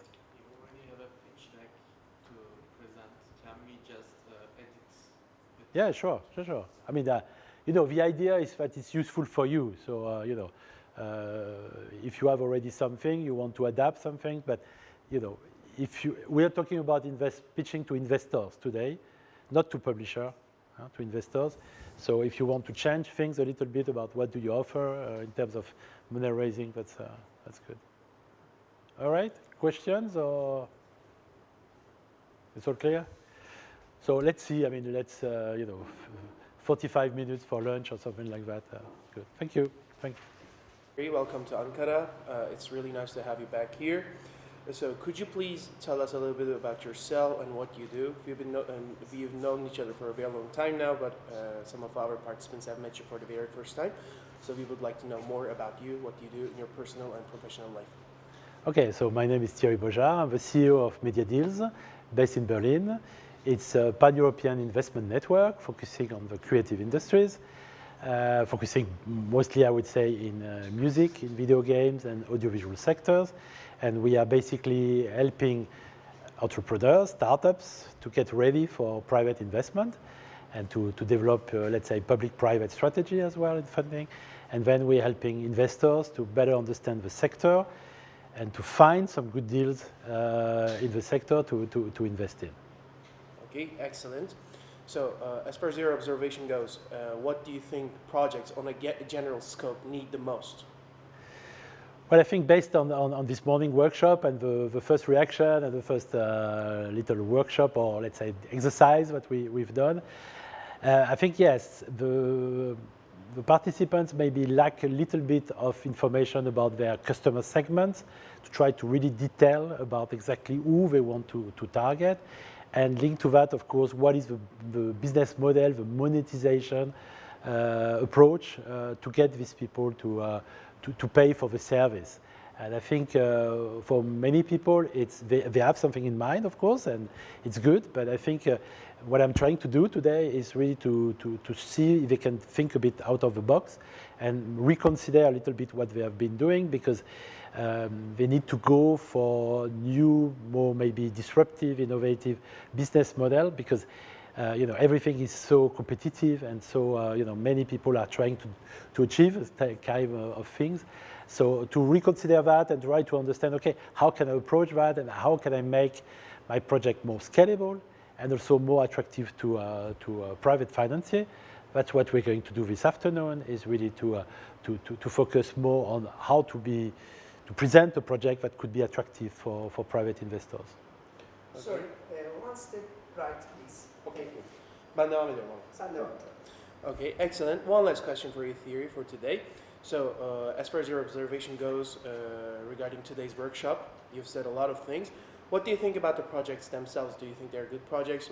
In what areas, apart from the investment, they need improvements in? Just your general observations, please. Yeah, I mean, of course, I didn't listen to many of the projects because we're going to do that this afternoon.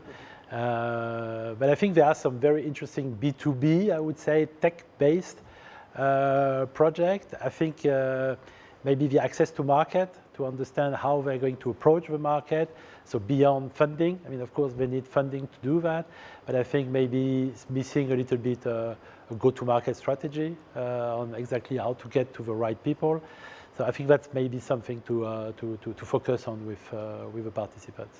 Bize biraz kendinizden ve projenizden bahsedebilir misiniz acaba? Merhabalar, hoş buldum.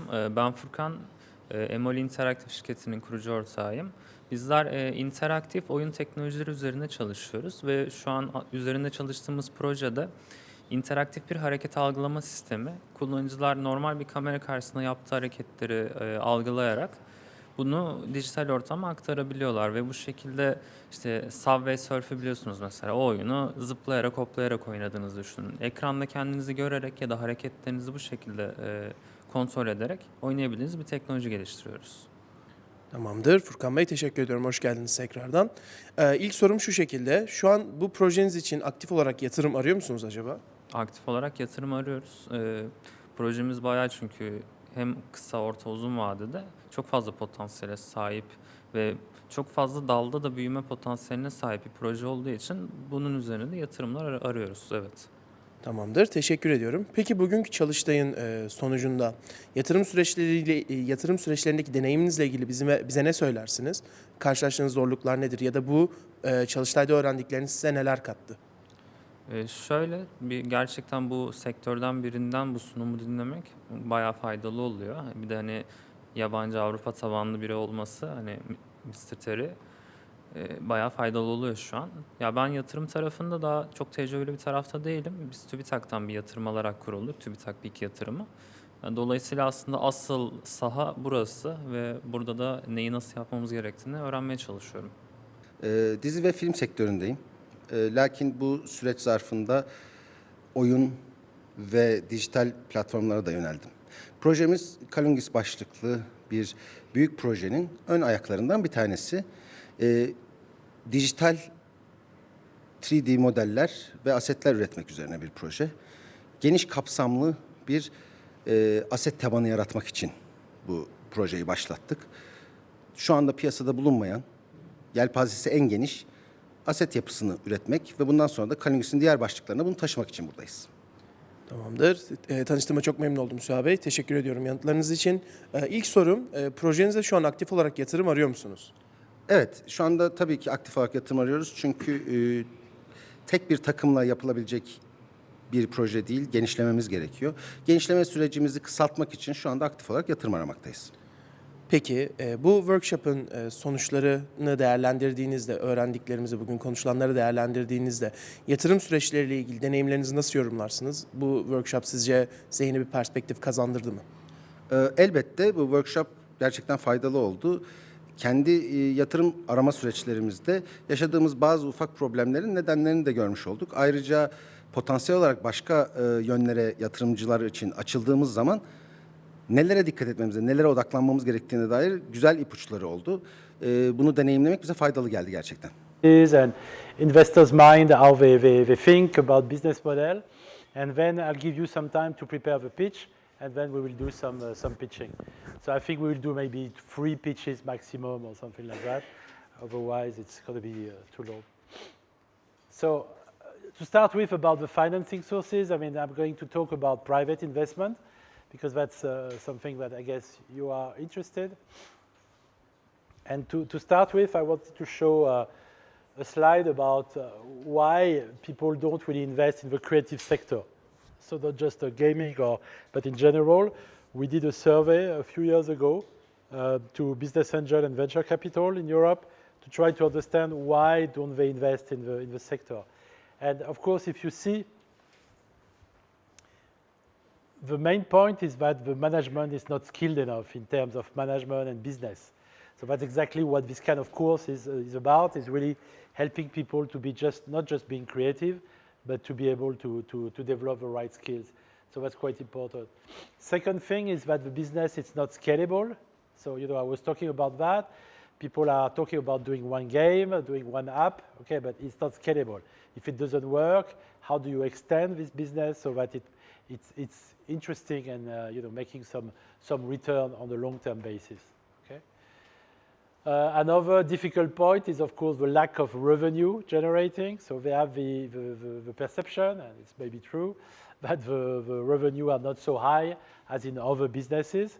And sometimes they have difficulties to understand where this money is coming from, who are the intermediaries, etc. So that's why this recruitment plan I was talking about before, that's very important because they need to understand that. They need to understand what sort of revenue do you have. And then maybe to talk about the unlikely to find an exit. So that means people invest in your company and they make money by exiting the company. And in the creative sector, because it's very fragmented, a lot of very small companies, they think it's difficult to do an exit. It's true and not true, to be honest. The biggest M&A, merger and acquisition are in game. If you look at the last 2-3 years. So it's happening, but for smaller projects, it's true, it's difficult to find people who want to buy this smaller project. So it's a perception that people have. Also, there is less information, maybe less news about this kind of merger and acquisition in the creative industry than in other industries. So sometimes they think, okay, if I invest, I'm not going to get my money back because I'm not going to be able to do an exit. Okay, but you see there are lots of points, and of course, it's a big problem for investors to go in the creative sectors because they really have these questions that are not clear. I mean, in a way, if you look at all the creative industries, and we as I say, we've been working on that for 15 years, it's always a little bit the same problem. Is do you invest in project or do you invest in companies? Okay, so that's something you need to think about. Are you pitching a project? Are you pitching a company? Private investors are used to invest in companies, not so much in projects. Okay, so if you want them to invest in projects, you need to explain why you think it's interesting.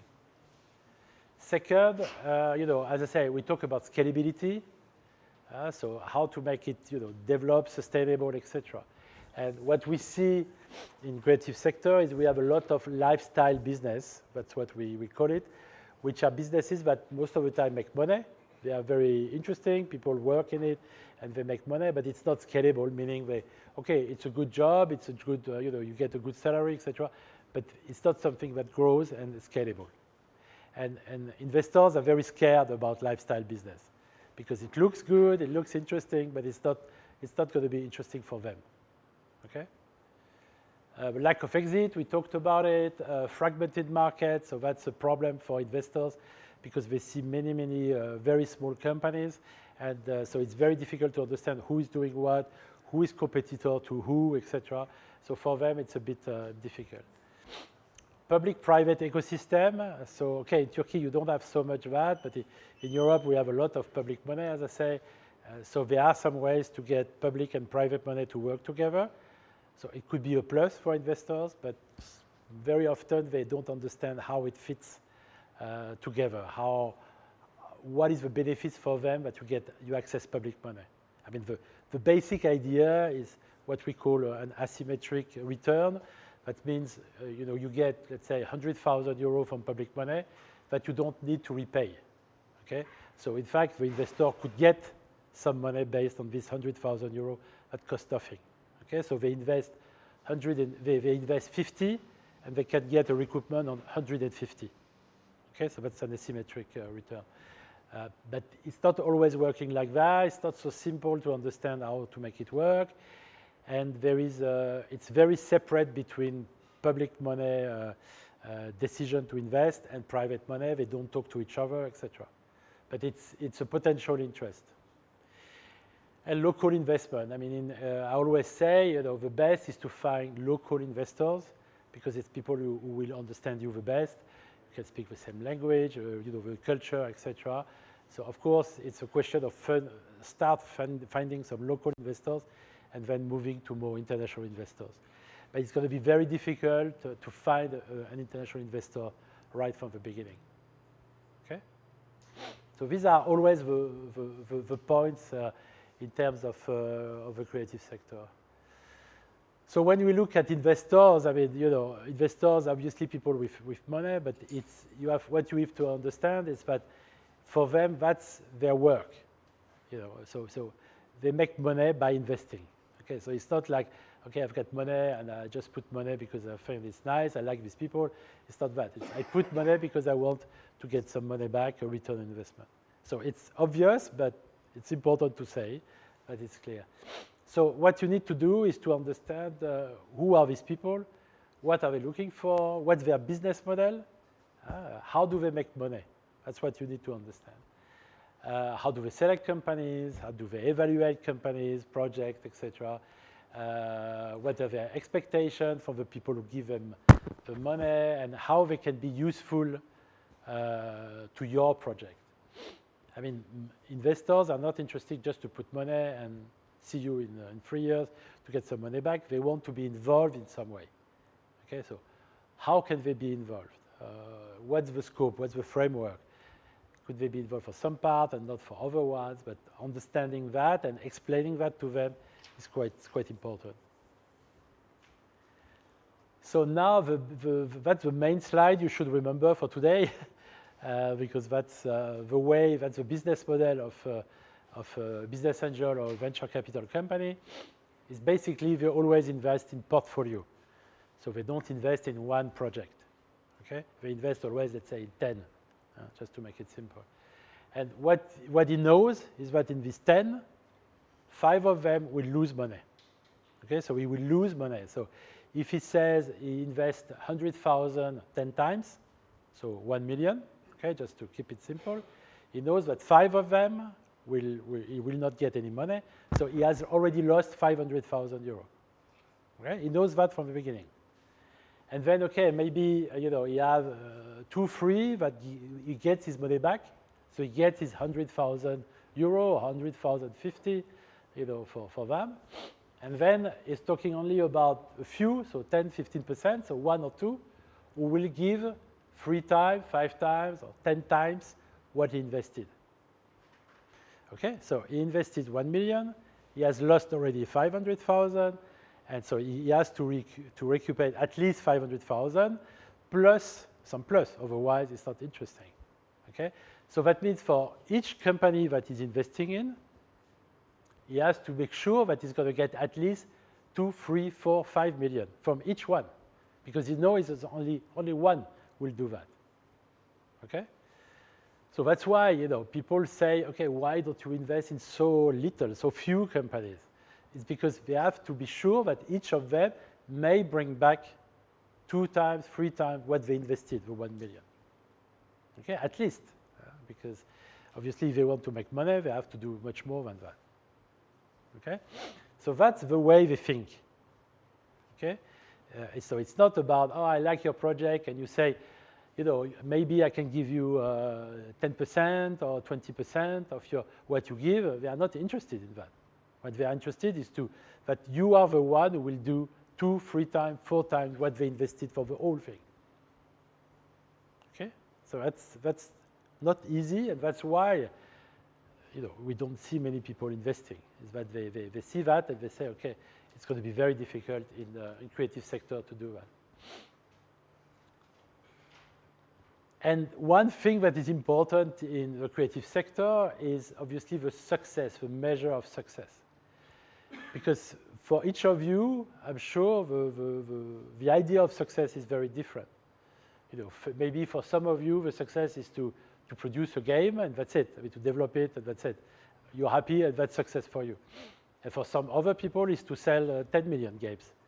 That's what they think success is. And in the creative sector, that's a bit the problem we have, is that measuring the success is difficult, and that's what investors want to understand from you. What do you have in mind in terms of success? That's why we always talk about this ambition. What is your ambition? Is it to make it big, or is it to to keep it, as a lifestyle business, etc. And okay, of course, they want something big if possible, but is it realistic? So you cannot say, okay, I want to do that, but then I'm doing something very different. Okay, so that's very important to understand. So measuring the success in creative sector is a key point. So they want to know, what we discussed in the pitch. They want to understand who you are, so the track record. So if you are a new company, what have you done yourself? So that's the team. And what's about your expertise? What have you done in the past, etc. Target clients, so the customer segments. Who are they in details? Sales. The link between the valuation and revenue plan. So valuation is the price of your project. How much do you sell? Not the price to consumer, but the price you sell to the investor. Okay, so you say, my company is 1 million euro valuation, but you say, okay, my sales, if I do 500,000, I'm happy. Yeah. There's a big problem. Your valuation is very different from your sales. How do you relate to that? Distribution and marketing, most of investors, that's the only thing they are interested in because it's the best way to get to customers. Okay, so if you don't have a clear marketing and distribution strategy, people will say, okay, it's very nice, but I don't believe you will reach your segment. Okay, so that's what people are interested in. And who else is on board? So they want to understand, do you have other investors? Are you talking to other people who are, I don't know, people that help you, consultants, advisors, people like that. So who is on board? Because, of course, they want to understand if they can work with these people, if they have the same values in the future, if it's gonna work. Okay? So that's basically what they want. So, there is one thing you see there, I guess, that you don't see, is about your project. Okay? That's important, but it's not what they are looking for, in fact. Many investors, when they after pitch, they say to me, okay, I like the team, I think they are very good, but the project is not good. We can try to propose to them another project or develop something together. Okay, so of course it's quite extreme. Of course people want to know what you want to do, but at the end they will deselect on that and not so much on your project. Okay, which makes it difficult, of course. And then, yes, in terms of investors, we go from the beginning, less than 50,000 euro. So what we say, sweat money, so that's the money you put in developing your project by yourself. Family, friends, and fools, so people who know you and put a bit of money at the beginning. And then you can have a lot of, grants and suppliers, etc., competition. And then a little bit of crowdfunding, for example, you can get.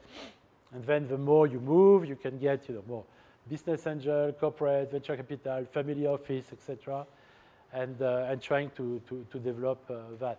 So as I say, we are focusing on this part. So for people who already have some kind of small money already invested in the project, and they start now to look at professional investment on that. Okay. So I guess for you, you will be a little bit before that, but especially in Turkey where you don't have so much public money, you will be very soon coming to these people anyway. Okay.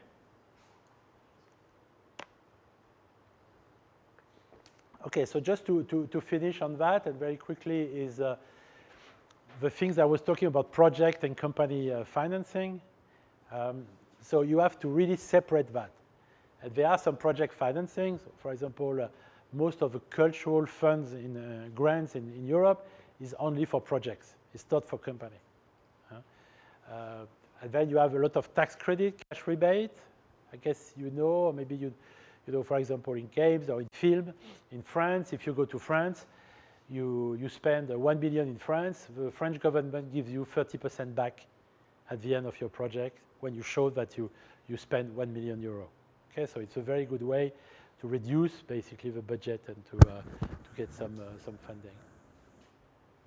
And then you can get some funding, but of course, business angels, professional angels, they don't really look into project financing they prefer to go in companies, but some of them are doing that, especially in game, for example. We have now not many, but let's say in Europe, about 10 game funds that are looking at projects and not companies. So there are some, but you need to understand very quickly what is project, what is company funding. And crowdfunding, obviously, is for project. Okay? And then on the company funding, I mean, I'll say, again, you have public money, not in many countries. I mean, in Finland, for example, you have mainly corporate funding, so for companies. In France, a little bit. And the other countries is more like research and development, things like that you can get as a company. Private investment, so that's the focus. Most of the private investors invest in companies. Private equity as well, so private equity is much bigger, I would say. Bank loans, so if you manage to get a bank loan, which is, of course, quite difficult, but this is only for companies and not for project, because they want the company to pay back. It's not based on the project. Well, that's why it's difficult. And you have crowd investment, in case you know, but there are some platforms, especially in the north of Europe, where people invest in companies through these crowd platforms and not in projects. Okay? And that is quite interesting. I mean, it's relatively small, but it's quite interesting. Okay, so that is something you need to clarify when you talk to an investor. Are you looking for project funding or are you looking for company funding? That must be clear. All right. So are there any questions about that? That's a very short. Normally, I do 2 days workshop about this part. But today, we are limited on time. But is there any question on that? Is it relatively clear? I mean, you know, for you, of course, it's tough. To find funding is tough. So, I mean, I guess for most of you, it will be really looking for private funding. So that's why the pitch is very important to try to pitch to the right people. All right. Okay. So let's do the pitch presentation. So do you have your computer with you? That's now I'm trying to. Yes? No? I'm just wondering, we haven't thought about that. I'm used to have people with old computer always. Because of course, it will be good if you have a presentation to be done. So who has a computer and can do a presentation? You? That's all? Okay, I'm going to ask if we can get, I mean, okay. Who wants to present? Who wants to do a pitch? Who would like to pitch? 1? 2? What? I don't want to know that. I'm not interested. Do something new. That's maybe better. Okay, so 3. So you want or not? No? If you want, yeah. I mean, as I say, I think 3 will be enough because otherwise it's going to be too long. So what I can do is I can ask our friend if we can find 2 computers or 3 computers, and maybe you can also work in groups. That could be also something good to do and develop a free presentation and then to pitch it after. Okay? Okay, so I'm going to see if...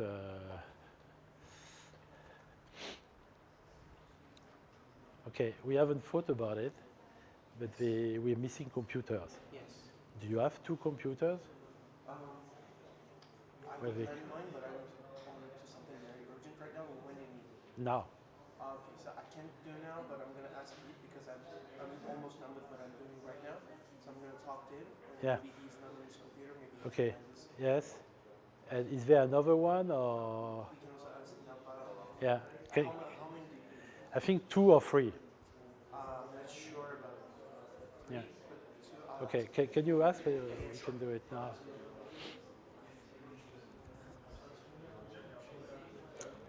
Yeah, I thought everybody would bring a computer. I don't know. I thought everybody's having a laptop.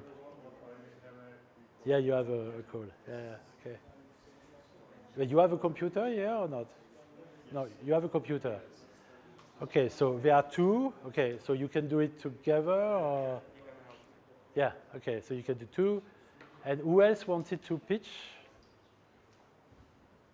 remember. You? No, you are not with them. You are not with them.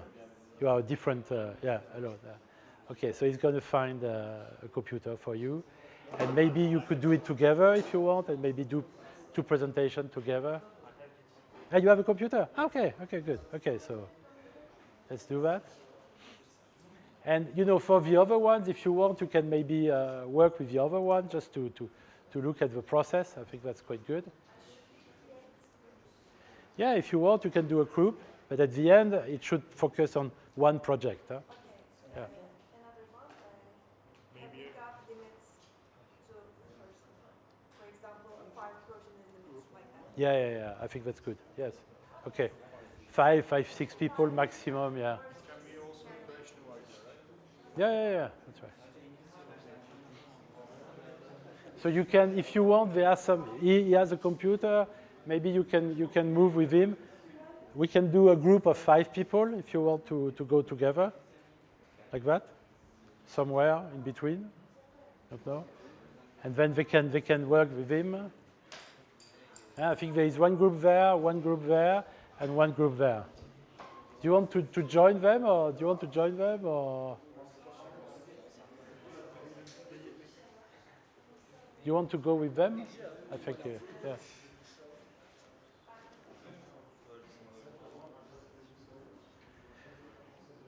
So 45 minutes, huh?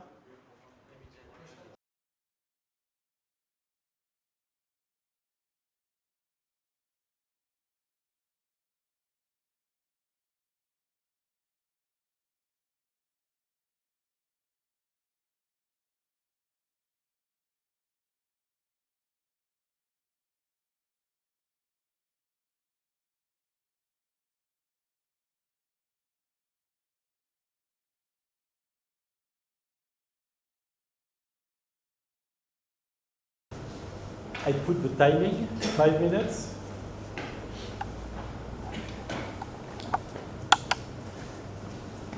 Okay, everybody's there? Just maybe so we can see. Okay, you can start. Hello everyone, I'm Osman Mendus, founder and CEO of OG Games Entertainment. OG Games Entertainment is a US-based company, a video gaming company, and we are developing the Purge for about 5 years. The Purge is our biggest project we developed yet. The Purge is a survival horror game that immerses players in a dark multiverse filled with mystery and terror.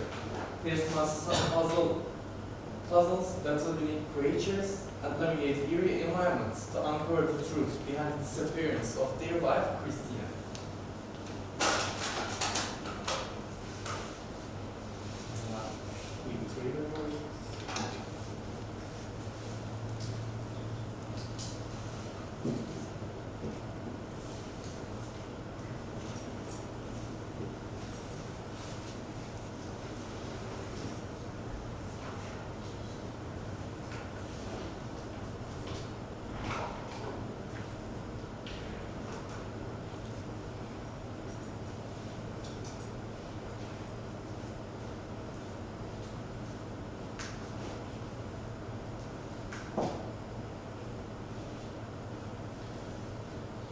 So when we look at the Purge's game features, we are giving players variations of gameplay, a combination of stealth and combat methods. The players can adapt their play style freely, so players can freely choose combat or stealth. Or they can just mix both and create their own play style. We have more than 50 enemies, and these 50 enemies have their own weaknesses. And we created a difficulty system in our game, which is not only change the enemy difficulty. It's also changing the post-process, the tension, and the psychological power level. So it's completely dynamic. The video game market is $187.7 billion, and the entertainment market is multi-trillion dollars. When we look at the horror game market, it's more than $25 billion. And we are currently, when we look at our target audience, our main target audience is 18 and 30 years old players with low mid-income living in US with a focus on fans of the Resident Evil franchise and several horror enthusiasts.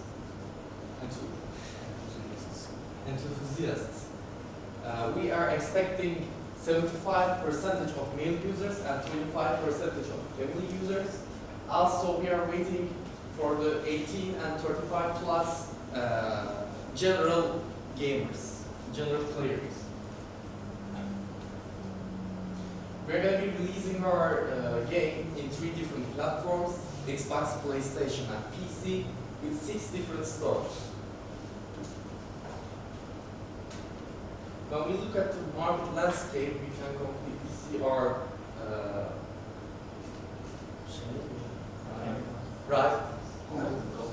competitors and how much copies they sold, which price did they get up, and the age rating and playtime, overall playtime. We are estimating minimum 1 million copy sales with $10 million revenue. It will be increased with 150% with the successful global marketing. We are going to be making our games sustainable with extra content, DLCs, updates. And we are going to be giving players different pricing options like Standard Edition, Day 1 Edition, Deluxe Edition, and Collector's Edition. Collector's Edition will be only available in Europe. Our game's price will be $24.99, and we are estimating minimum 1 million copies sold and maximum $2.5 million. 2.5 million copies sold. When we look at our team, it's 5 minutes already. Yeah? Okay.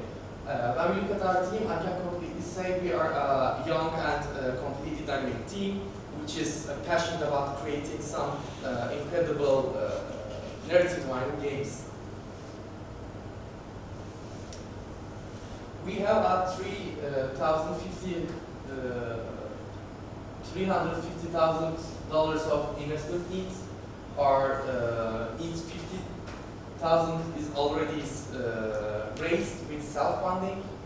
We are going to be giving you, we are ready to give 10% of our project's revenue from the $50 million valuation.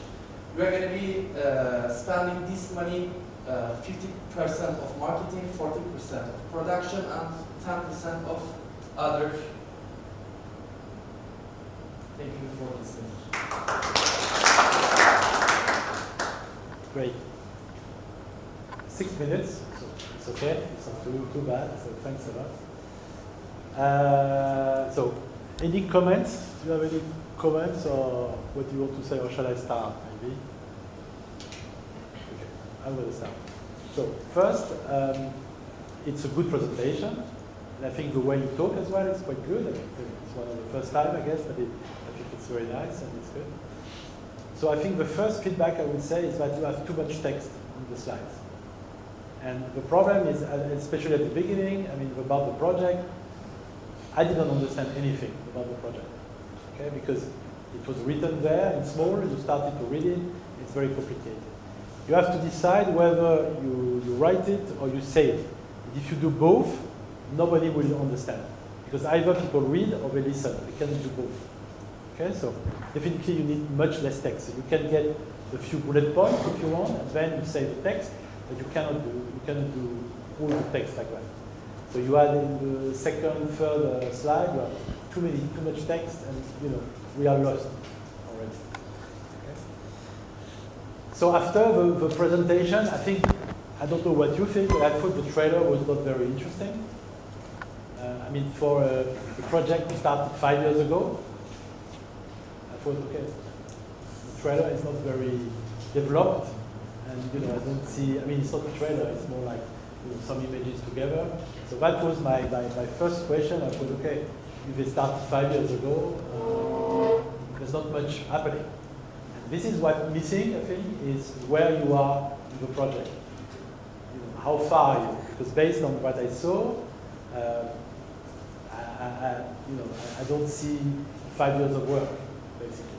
So maybe I'm wrong, but I didn't see that on the trailer. So either you do another trailer or you don't show it, or you show where you are, but at the moment it's not. We have some another trailers, but we just it's the old pitch deck for this session only.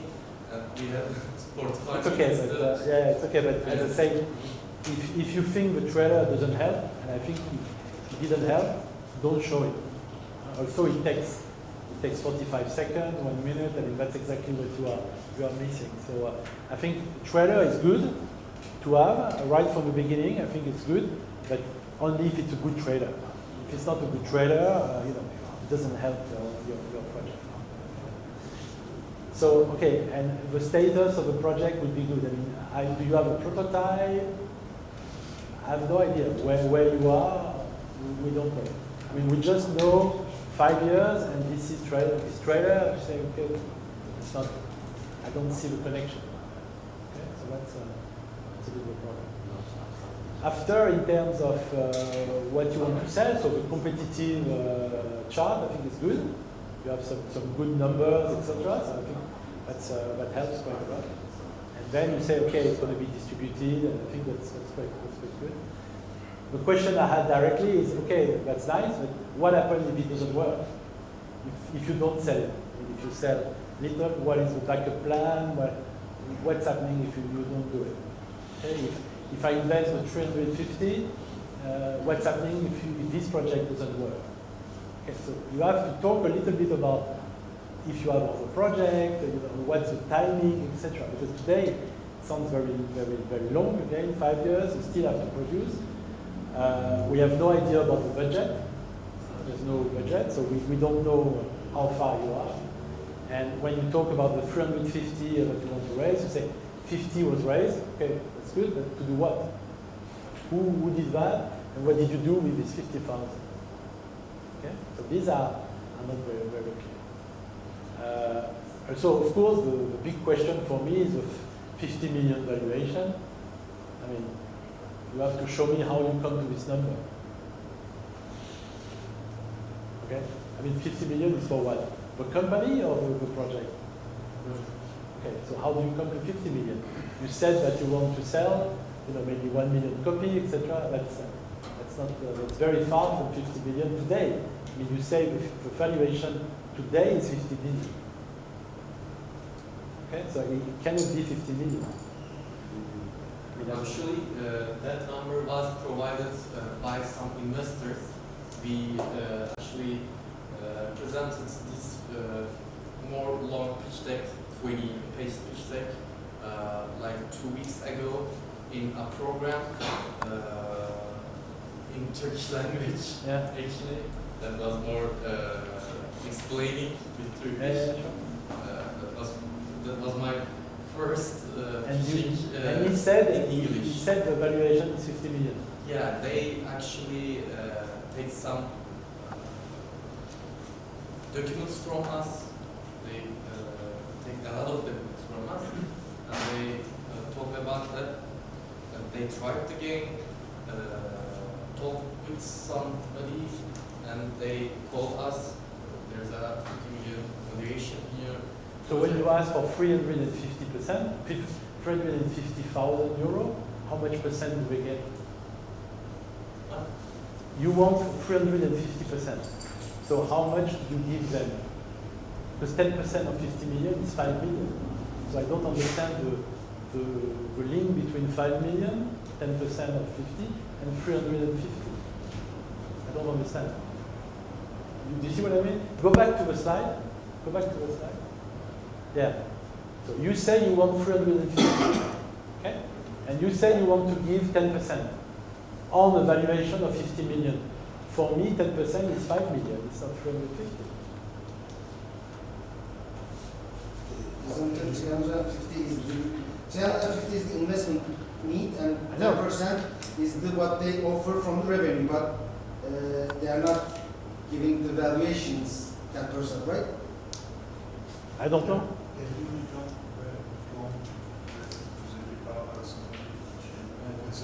Çok az. 50 milyon üstü 5 milyon dolar. 50 milyon target. Yani hedeflediğimiz Is it the target valuation 50 million or is maybe yes, it's not target valuation. so it is target valuation that you will So I mean, if you want to give 10% for 350, your valuation is 3.5 million, yes. which I think makes sense. That I understand, but 50 million I don't So understand. current valuation is 3.5 That's right. million, but your target is 50 million, so the investors can multiply their money by more than 3, right? That's right. That's right. That's possible. But for the moment, the way it's written, the way you present it, it's difficult to understand. Did you understand? Or, Yeah. or you want to say it in Turkish? We were prepared this so quickly. Yeah, no, it's okay. We didn't have time to. Yeah, it's okay. But you need to understand the logic, basically. If you're asking for 350 and you give 10%, the value is 3.5 million. And okay, I understand this idea of, okay, for the investor, you say, you think in 3 years, 50 million will be the valuation. That means for him, he will do times 10. So your project is in the 5% of the pie chart. That's right. That's right. That's right. So I think that's good, but it's not clear like that. Okay. So I take for this case, for example, for this case we have a prototype that can be played. So what is the optimal time that investors to play this prototype? In the presentation or before or after the presentation, or is it? I mean, it depends how you do this pitching, but normally, I mean, what we do is it's after. I mean, as I say, if you show that, the idea is, okay, it's interesting, I want to have a talk with you, and then you can play the prototype. But you have to say, because this is really the part missing, I think there are many good things, but one thing that is missing is where you are. Do you have a prototype? And again, the trailer, I mean, I don't know what you think, but the trailer was not very convincing. Okay? So, but after, I mean, before, nobody will play, I mean, except their exception. Yeah, if you know the actually, people. trailer has some, but it's freezing, and also without sound, it's Yeah, like okay, yeah, but so if it's not working, don't show it. I mean, it's just to learn about pitching. If you think there is something that is not right, you don't have the sound, it's not the good quality, don't do it because it doesn't help. Okay? Sorry. Yeah, sure. In financial we think like that. We start from target money and like think like angel investor, and we offer like 10x multiple, and actually we make 3.5 million, right? Because the angel investor promised us to give 350. Yeah, you mean 10 times, you can get 10 We times. offer actually 10x multiple, and it makes 3.5 million. No, And after that, we multiple 10 again, and actually 35 million evaluation. But after that, when we speak to each other, he said actually we have a real 50 million valuation actually we have. And after that, we decrease our target 500 to 30. Okay. I mean, the problem is that you are mixing two things. Maybe we think like that. We are too early stage, and we are actually making big multiple. Yeah, of course. But first, there is a confusion between project revenue share and company share. So in that case, I understood, but maybe I'm wrong, but this is what I understood, that you give me 10% share of your company. Is it what you wanted, or you wanted to give me 10% of the revenues from the game? Revenue shares. Okay, so that's not clear there. You see what I mean? And the wording as well. Valuation is really for companies. When you say 50 million, it means that's the target turnover that you think you reach. Okay? So that should be clear. Okay? So I think that's the problem, is that you're mixing both. At the moment, what you're saying is you're saying to me, give me 350, and I give you 10% of the revenues, which we think that in 3 years, it will be 50 million. So that means you will get 5 million. Okay? That's what you say to me. That's not what you wrote, and that's not what you said. Okay? So, I mean, it's not easy, I know. And that's why you need to practice. Some financial state But that's why we're doing that. Is that you understand the question. But the way you communicate, that's what people understand. I mean, you will talk to people a bit like me who has experience in that, and that's what I'm telling you what I understood. And it's clearly not what you wanted. So you have to adapt. Okay? Okay? More questions? It's not easy, huh? So thanks a lot. It was very good, and the general presentation I think is good. But of course, it's always there are always point on the investment, and also you see it was 6 minutes. So if I was stopping at 5, like I should, you will not talk about that, which is what people are interested in. They are not interested in the trailer. They are not interested in the detail of the story, all the difficulty point you said. It's less interesting. What they are interested in is that. So if we were... You are so confused because the trailer idea is saved us from an investor directly.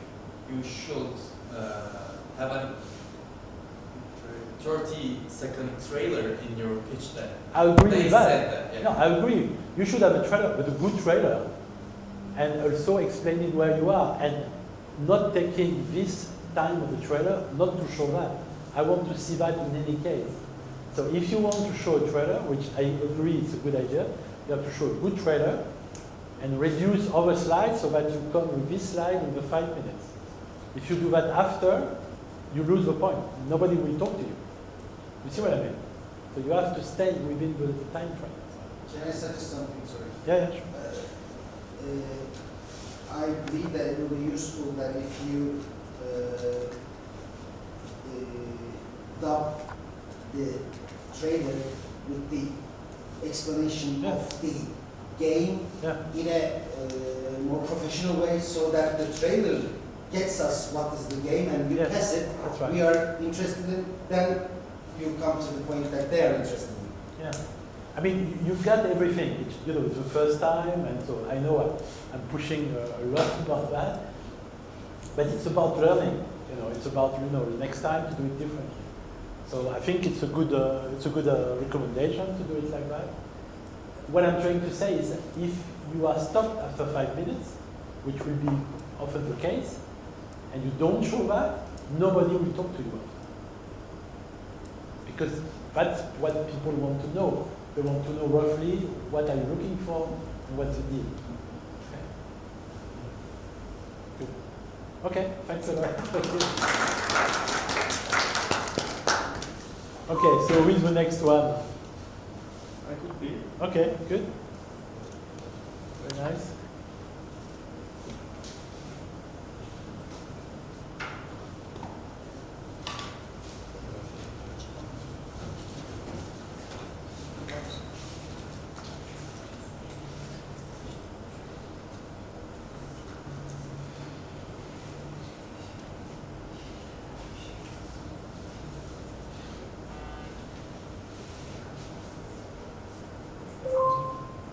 So what I'll do is I'll let you know 1 minute before. Yeah.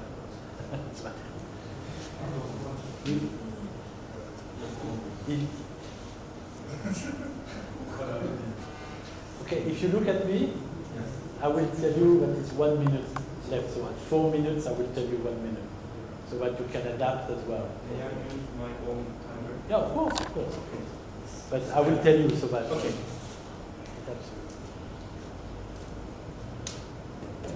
I mean, you don't have to do exactly 5 minutes, but I just want you to have a feeling about when to accelerate or to bring the important points.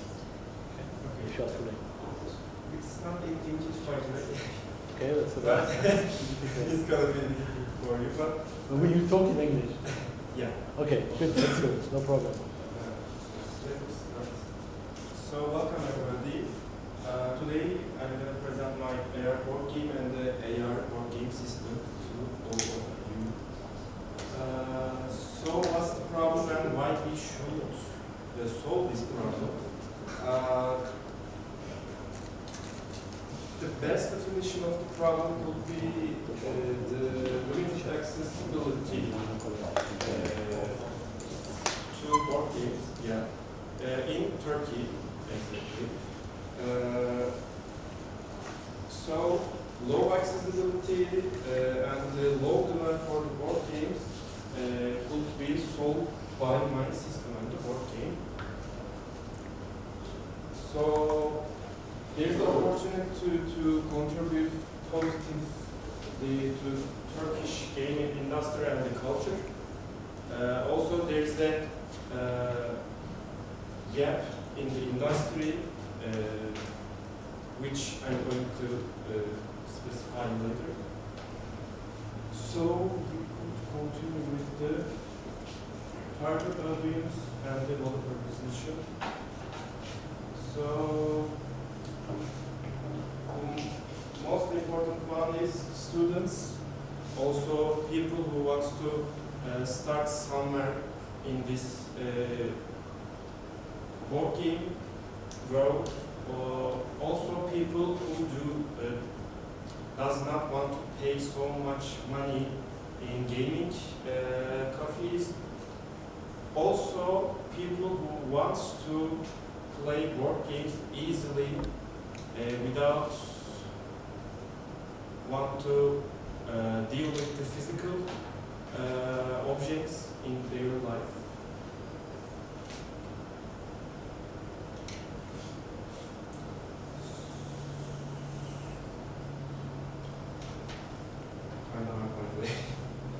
Yeah. Regardless of gender or age, who owns a phone or tablet and wants to enjoy board games easily and effortlessly could be defined as our target audience easily. So our platform is built for everyone who wants to instant and portable fun without dealing with the physical objects. I choose augmented reality, yes. I choose mobile devices, yes. Those are the statistics why I choose those two technologies. They are trending and they are going to growing. So the competitor analysis, obviously tabletop simulator is one of the biggest. Of course there is a difference between us. We are dealing with the AR world, we are dealing with the phone cameras and the hand gestures in real world. Just the simulator part could be similar with them. Also, all stores that developers and the companies upload their games into systems like Steam, Epic, itch.io, Play Store, App Store. Also, there's a team, kind of small team in US. They developed a kit for specifically focused on the board game with the AR and some other equipment. Yes. Also, there is a VR system that we can talk about VR systems, but they are not kind of direct competitors. We can say. Yes. The team, me and again me, the only developer who loves board games, who loves Catan, but not able to buy it. So my system could help me.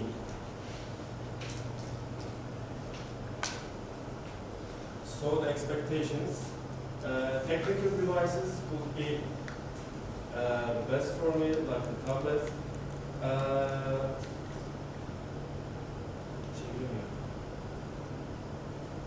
The business development and the budget planning would be perfect for me because I'm a computer engineer. I need some support for those areas. Also, marketing and advertisement would be perfect for me. And the most important one is investment. Yes. Would be the best for me. Thank you.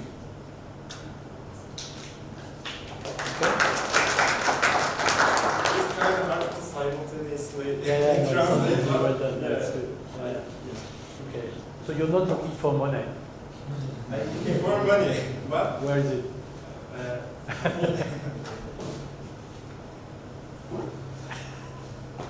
You forgot one slide. No. I'm just kind of trying to mention it with the investment side, but I didn't want to directly money. I just want to give me the network that I could take and find those monies and investment. I mean, okay. I mean, for the sake of big presentation, of course. I mean, as I say, it's very important to put what you're looking for, so people have an idea. If you don't, if it's like that, I mean, playing the provocative part, but you know, if you come to a presentation and say that, yeah, that's right. you people say, okay, so you're not looking for anything. So that's right. I didn't know the exact numbers. Yeah. No, of course, but for you need to think about that. If you pitch, you have to really do that, otherwise it's not interesting. I mean, generally, I think I understood what you do, and I think the one way I understood is because I didn't read. So to come back to what I said before, I was listening to you. So think about that, not write too much text, and people listen. It's better. No, of course, but I listen, so I'm not confused. You know, the one before, I tried to do both, and I was confused. Okay, so it's because you don't understand. Because I don't understand. Okay, so it was just to show you why it's working to do it simple. That's right. Second thing is, I think this slide is very good because I think you explain why you are doing that and why you think there is a gap in the market. So I think it's good. I think the problem solution was also clear. Okay, I think it was okay to understand. I mean, again, like the one before, what I'm missing is what do you have today? What is the status of this project? I mean, do you have a prototype? Do you have something that works? We have no idea. I mean, you say, okay, I want to do an AR platform for board games. So I can say that as well. What do you have to show? Where are you in the project? Okay. This is missing, I think. Or did I miss something? No. So, and I think it's the same as the one before. It's very important. Timing is a very important point for investors or financiers. They need to understand where you are. Are you in the beginning? Are you at the middle? Are you at the end? What is the time left? You know. So there we have no idea. Okay, he's got an idea. It's quite a good idea. It seems like a nice guy who wants to do it. I think he found something. But okay, what's happening? What do you have? So what do you have today? How far is the project? Is it just an idea, or do you have something more developed? There's a, let's say, projecting, I don't know, the developing phase would be the best. Development phase, yeah. Okay. So, I mean, you need to Which say phase? that. I don't know. Yeah, okay. I didn't map it. Yeah. Okay. And you need to define that. You need to say, people need to understand what did you spend, how much time did you spend, how much time do you need, Because we need an idea. Is it something that will take 10 years, 2 years, 6 months, to finish? That's what people want to know. Okay. The other side of the expectation. And if you are looking for money, you have to say it and you have to explain it. Can I ask something? Yeah, sure. Do you think that with this, there will be a decrease in the money that we pay for Qatar, for example? Can we make that play? Katar'ın içine diyeceğin paranın düşme ihtimali var mı sence bu sistemde? O iddiayı yapabilir misin? Yes, obviously. Okay. So you believe that the firm, the companies will handshake with you in this?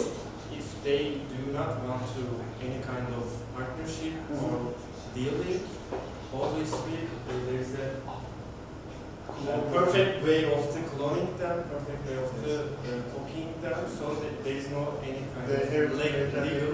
Yes, there is. Of course, you can copy them, but the copyright laws will side with the great money, so you have to be careful on that. Yeah, it's not only my problem. By the way, Sure, there's this system that I'm talking about. Also, other developers, creators should take care of this. Yeah. We are talking about the board games manufacturer, because you want to do it digital and they have to agree. And of course, they will sell less games because of that. Yes. Oh, it's a good point. Of course, in coming years they have to adapt this, but I mean, what's your projection? How you see? I just want to learn. I mean, that is missing. It's missing. It's part of how you want to work with them and what are the different elements. It's 5 minutes or 6 minutes pitching, so I'm just leaving that part to questioning. Yeah, but we need something about that. We need to understand this point. This is a challenge, what he said, and how do you want to deal with that? At least a phrase about that, because it's a very good point. Okay, good, thank you. Okay, last one. So that's you. Okay. Yeah.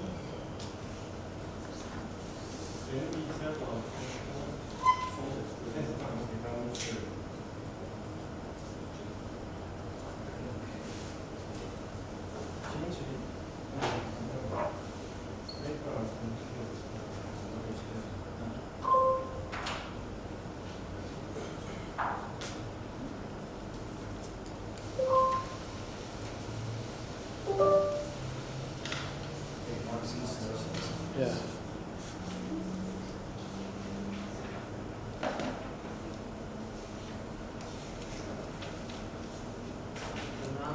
Welcome to my presentation. I am Furkan.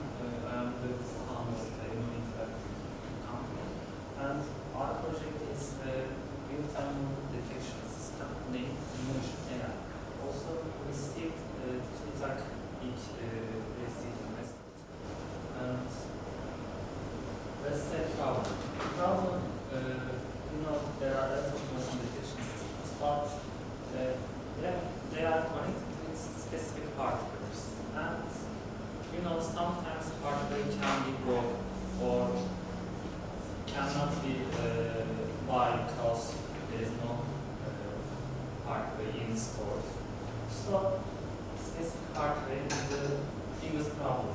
And also developers,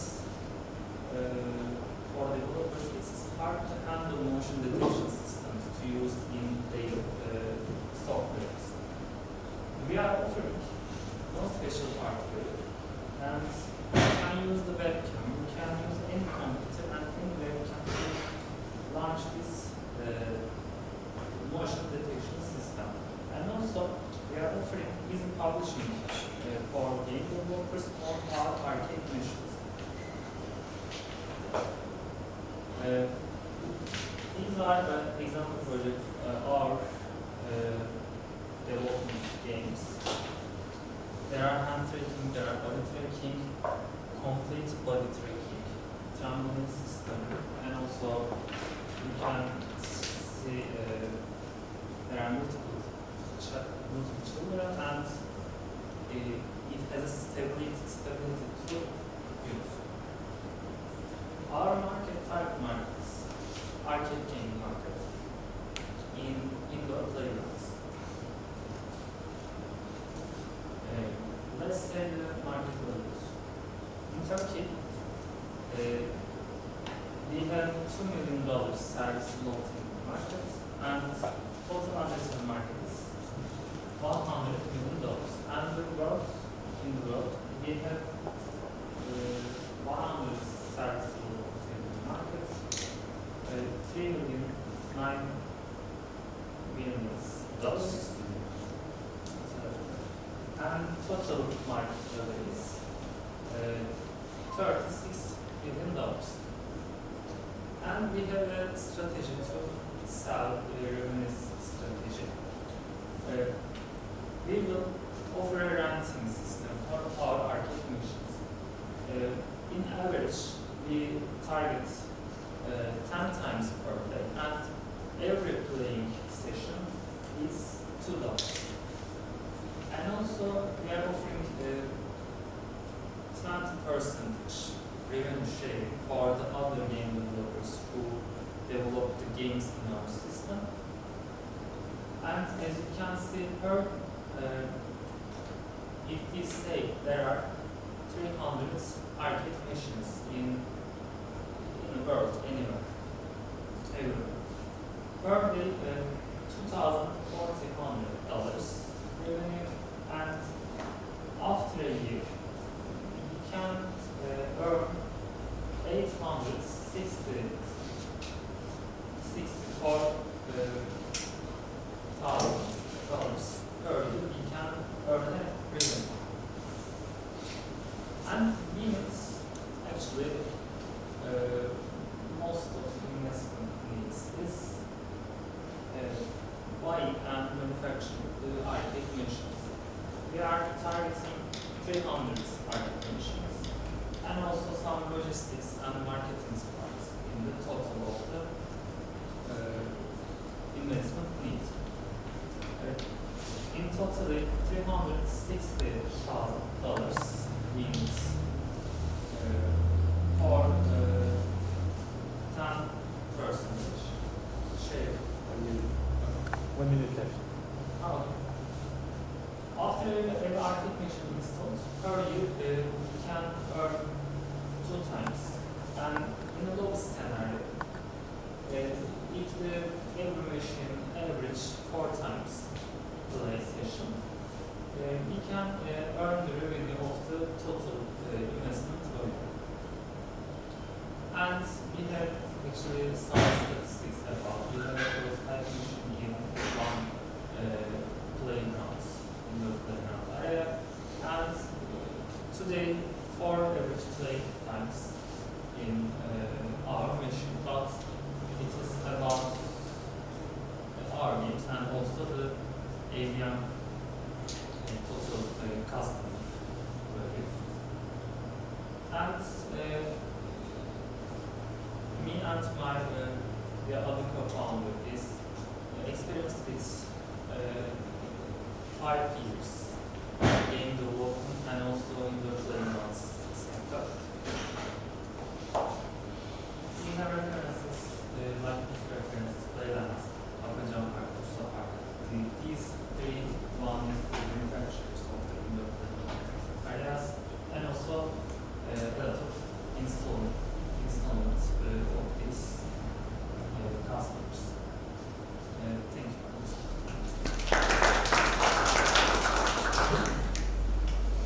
Okay, so less than 6 minutes, so that's good. I mean, a little bit quicker, but that's good.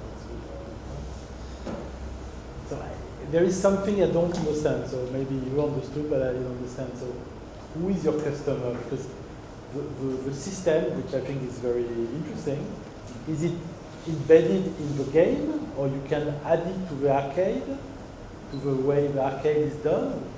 Where do you add this feature? Does it have to be developed inside the game by the game developer? or not? We are creating this technology, the motion recognition system, and we are selling licenses to other developers. Okay, so to the game developers. To game developers, yes. So why do you know, just a question, why the arcade people have to pay for it? Arcade people, why is it your client? Because they go entertainment parks and Yeah, but they get the game from the game developer. They don't create games. It's not their problem. I mean, I'm just, maybe I didn't understand. But I think they are planning to create an arcade machine that uses motion sensors and put it to the current entertainment parks or... yeah, so that's what I mean.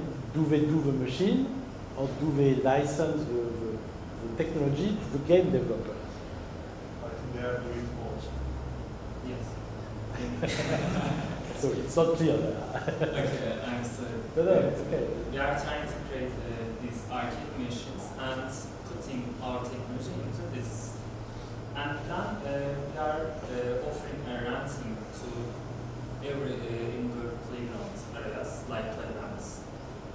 And also, these machines need games, and we were planning to develop some games, and also other developers can do it. Yeah, okay, but so our customers, our clients is playgrounds. okay, because we buy your machine. No, not by. We are Easy. They are placing for free, right? yes. They are placed for free. Then you share revenue. Yes. Okay, so that's, I don't know, but I didn't understand that. I don't know if you understood it, but I didn't understand. This is also refreshing for me, but Yeah, okay. I understand something. Yeah, can you go back to the slide on the, where you talk about the revenues? They are placing for No, free. this one. No, the next one? Yeah, this one. No, the one before, so this one. I think because that's where it's written. So you are giving 300 machines, Yes. And earning for each session. and each session Yes. you get $2 per game played. Yes. Okay. Okay, so you build, you give for free. Yes. We are giving for free. Okay, And 300 every machines. playing session. That's right, and you get that. Okay, and then you are licensing the system, the technology, The license card. to game developers. Yes. And you want 20% of revenue share with the game developers. Yes. If this game is made by them, Yeah. they can take their parts. Yeah. Okay. Okay. I mean that's not very clear to be honest. There, It's because still not clear, by the way. it's written there like that. We create this idea in the part of. Yeah, sure, but I think it's interesting, but if you have to explain that because today it's not clear. Okay. What is the benefit for the entertainment part or Because if you see the arcade parks, there are a lot of old machines, and these machines are not updating. Okay. There is no system with updates and managing these machines. And we are offering a machine that's it never getting aged. Every time there will be a new gaming mechanic, there will be a new games, and also there are like mobile games. There are also events, in-game services. We are creating actually a gaming service that every time we will update. You would spend more time in the workshop and something Yeah, sure. I mean, I think it's very good. But my question is, how much does it cost to do a machine like that? One machine costs nearly $1,000. 11,000. 1,000. 1,000. Yes. That's all. That's all. We need a television, in computer, and entry-level computer, webcam, and what's Case. and of course your software? software is ours. That's very cheap. So what's the price cut for this $2? Right, gains also missing. 50-50, that's what it is. Generally, they are offering this. I mean, that sounds very cheap for €1,000. So, as a customer, I pay $2 for play game and $1 for entertainment, $1 for you. Yes. And in $1, you offer 20 cents for game developer and 80 cents is for yours.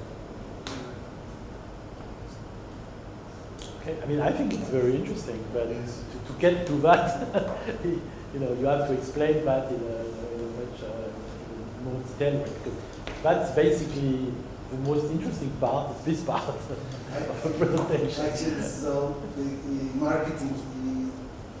This is the marketing scheme, actually. For the license, the investment collected will be used as a marketing system here by the use of the machines in the arcades. So you will create the market for the developers, so developers buy your asset. I think for the initial stage, it can be free for developers because you need a library, so you make this license free and make developers develop for you. That's right. That's very good. So it exists already. That's what you mean. We have a prototype machine, this machine, and it is working like one. And it turns the old money. Okay, yeah, that's what I understood. But okay, so the machine is done. It's done. The product is done. Okay. So, why do you need money?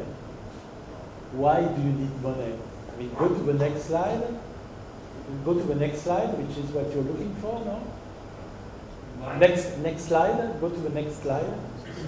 Sorry. After. No, before. Yeah. So why do you need this 370,000? This 300 to do the machines. Yeah, to create machines. To create the machine. Because I think the payback time is 11 months. It takes time. It's about skill, which I think. Yes, we need skill. No, it's good. It's good. If you create the skill, then the developers won't enter the market of this motion detection system. So okay. Okay, so I mean, I think it's very interesting. I like it. I think, you know, in terms of investment, that is very attractive. I think it's very good. But you need to explain it better in the presentation. But it's good. It's the first step. That you really need to explain your business model, which is not easy to. I mean, you need to understand, but to explain it, so you have a big thing to communicate, basically, what you want to do. And, I think it's a very interesting project, and it would be very interesting to know how you go to how do you market to the arcade markets. I mean, how do you get in touch with them? How long does it take to convince them? You know, and how do you do it everywhere in the world? You could sell it everywhere. So, you know, the strategy of going to market and then going to the game developers. What is your strategy for doing that? So I think that's what would be interesting to know. Once we understand the business model, but it already exists, that you tested it, it makes money. Okay, how do you go now to make it quicker? So we need money to go quicker, but what is the approach to marketing? The details about the marketing. How do you find, I don't know, arcade in Japan or in Germany? How do you go about that? I think that's what we would be interested to know.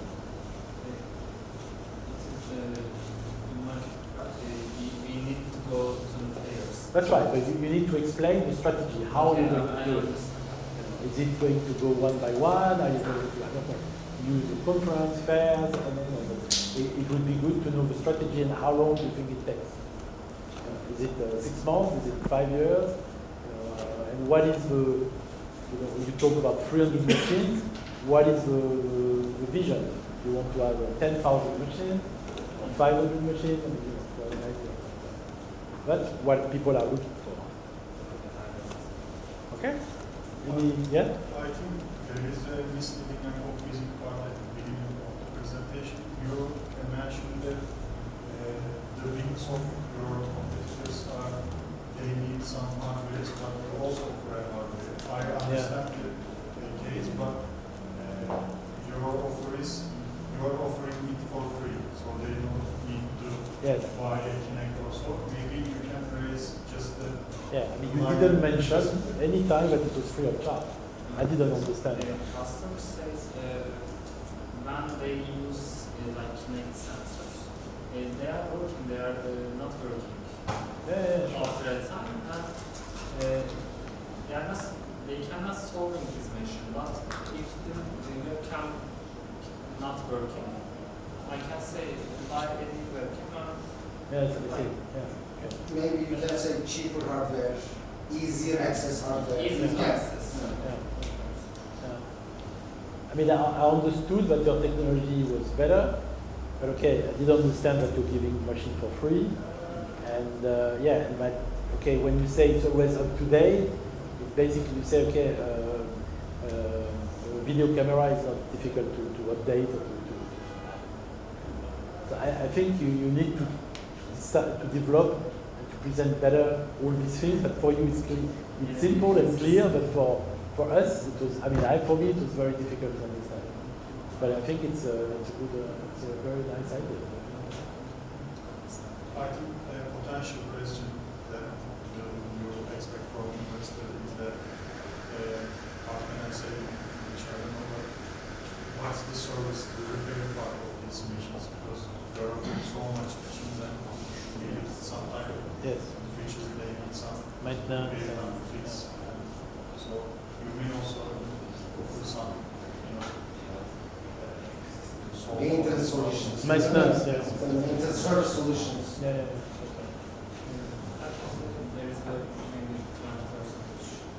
Yeah. Budget should be.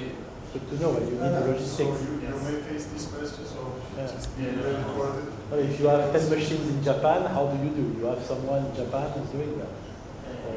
Every time we can say, if the television not working, okay, just buy and put the television at 55 inches. Okay. The webcam not working, put in the webcam. Okay. And this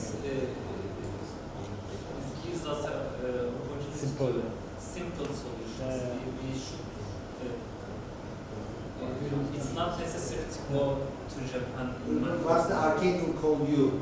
The arcade will call you and you let this fix. Or so maybe you can start with local market, then a Japanese distributor, English distributor. You can call them. And after 4 years, I will go on international and agree with distributors or something like that. Maybe you can create some scale phases and mention. Yeah, that's right. I think this go-to-market strategy is missing. It's would be good. Okay, well done. Very nice. Okay. Thanks a lot. So, was there anybody else who wanted to pitch? I wanted to pitch. Okay. So we finish with him. It's okay. Okay. But you see, it's a lot of communication. Because you know your project and you know what is good, but so that people understand when you are in the same situation. I mean, there are many things that you don't understand when you explain, but you have to do it in a pitch thing. As I say, it's a lot of practice. After you can exactly say the right word at the right time, reduce the wording on the slides because you don't want people to spend time reading, and go to the key points. Free of charge, going to market, scalability, maintenance, and all that.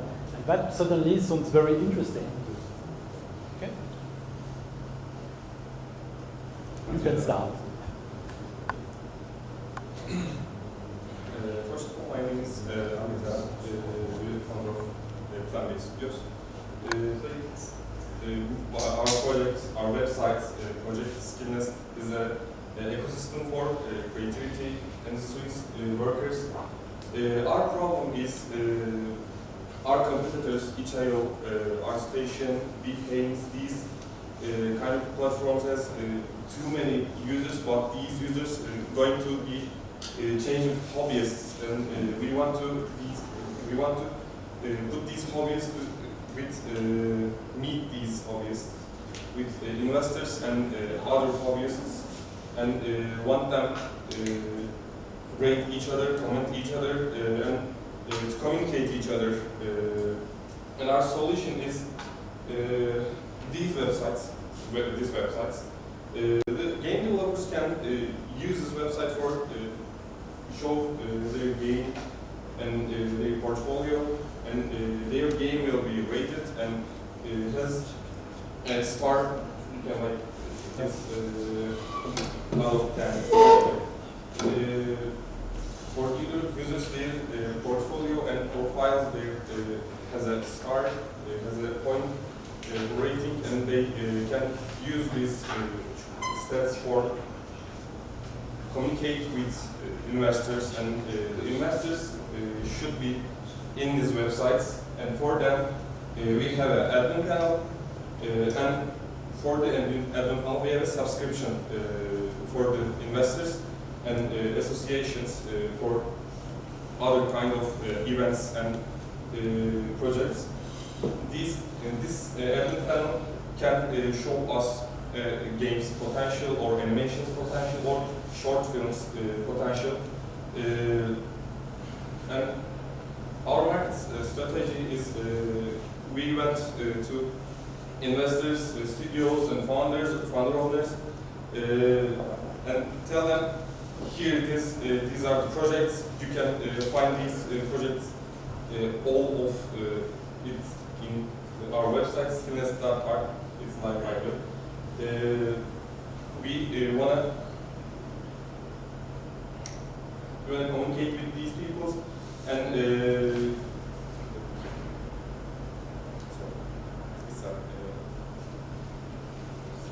users must be go in the platform. We're gonna do that with the game jams, animation jams, film jams, these kind of events. We going there and want them to use this website. And our competitors, each and every station meetings, they don't have communication solutions, they don't have voting system or investors in it.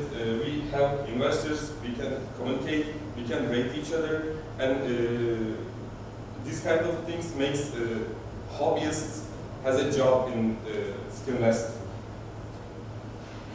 Here are our team, me and Ahmed. These are our teams. All of these people are really useful. The projection, our plan, we have an MVP for investor talks.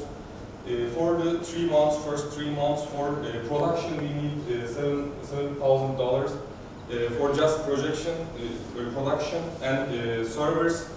3 to 6 months, we need $120,000 for plan programming, marketing, and advertisements for also production and server sizes.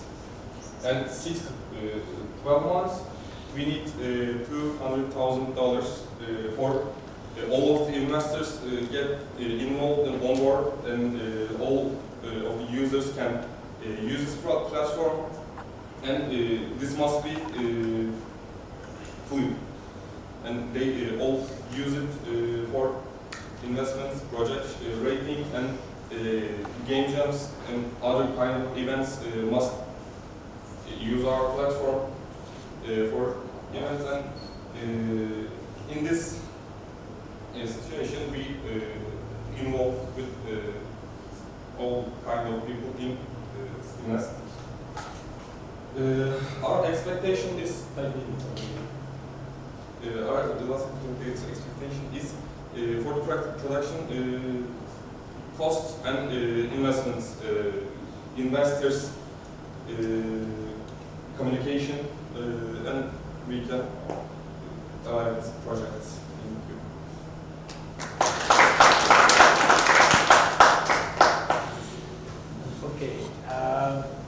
not sure I understood what it is, sorry.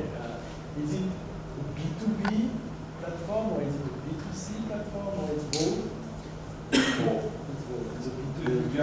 We are B2C with users and they can show, they use it like, what can I, itch.io, like they can show their projects and animation, short films. Do they sell the game there? Do they sell their games there? Yes. So it's like Steam or itch.io where people you sell? Yes, but much cheaper, and we are meeting these people with investors. The investors has a data in admin panel. Admin panel can even by the way this is panel for investors. Investors can games statistics and they clearly see how this game going on. Why is it for investors? It can be for any. It can be for a publisher. It can be for any. I mean, they pay for anybody who wants. Basically, you want to show which game is going well. That's all. And is that right? You want people who access that can see, okay, this game I scored 4.5, the game on 8, so you have an idea about how people rate. Yes. Everyone can see that statistic, but we also ask investors what kind of they want games, or like RPG or first person or horror games, like, and we give them that data in these panels. And in the horror category, we have these games. In FPS, we have these games. Top of the weeks, maybe.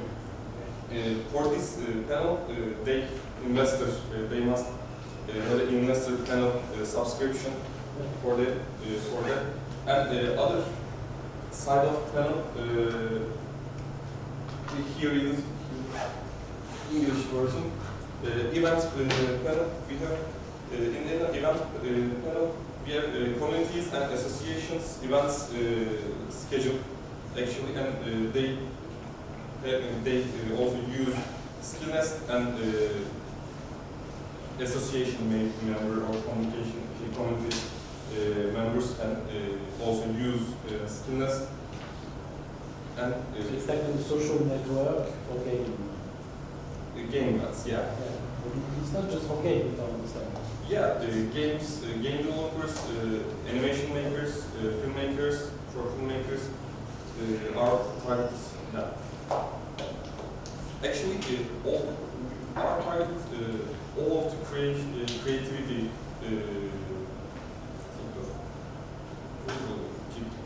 works. Yes. Yeah, sure. What's your revenue plan? What's the income plan? Our income plan is advertisements, actually. For the game, they can buy some advertisement plan, and association and investor plans, subscriptions. Investor, I didn't write words. Yeah. Investors must pay $25 per month. Associations must pay $2 per month. If you have association plan, you can add your events in the event schedule. If you have investor plan, you have this panel. I mean, the market potential is very small. In terms of this investor, if you get 50 investors, it's already a lot.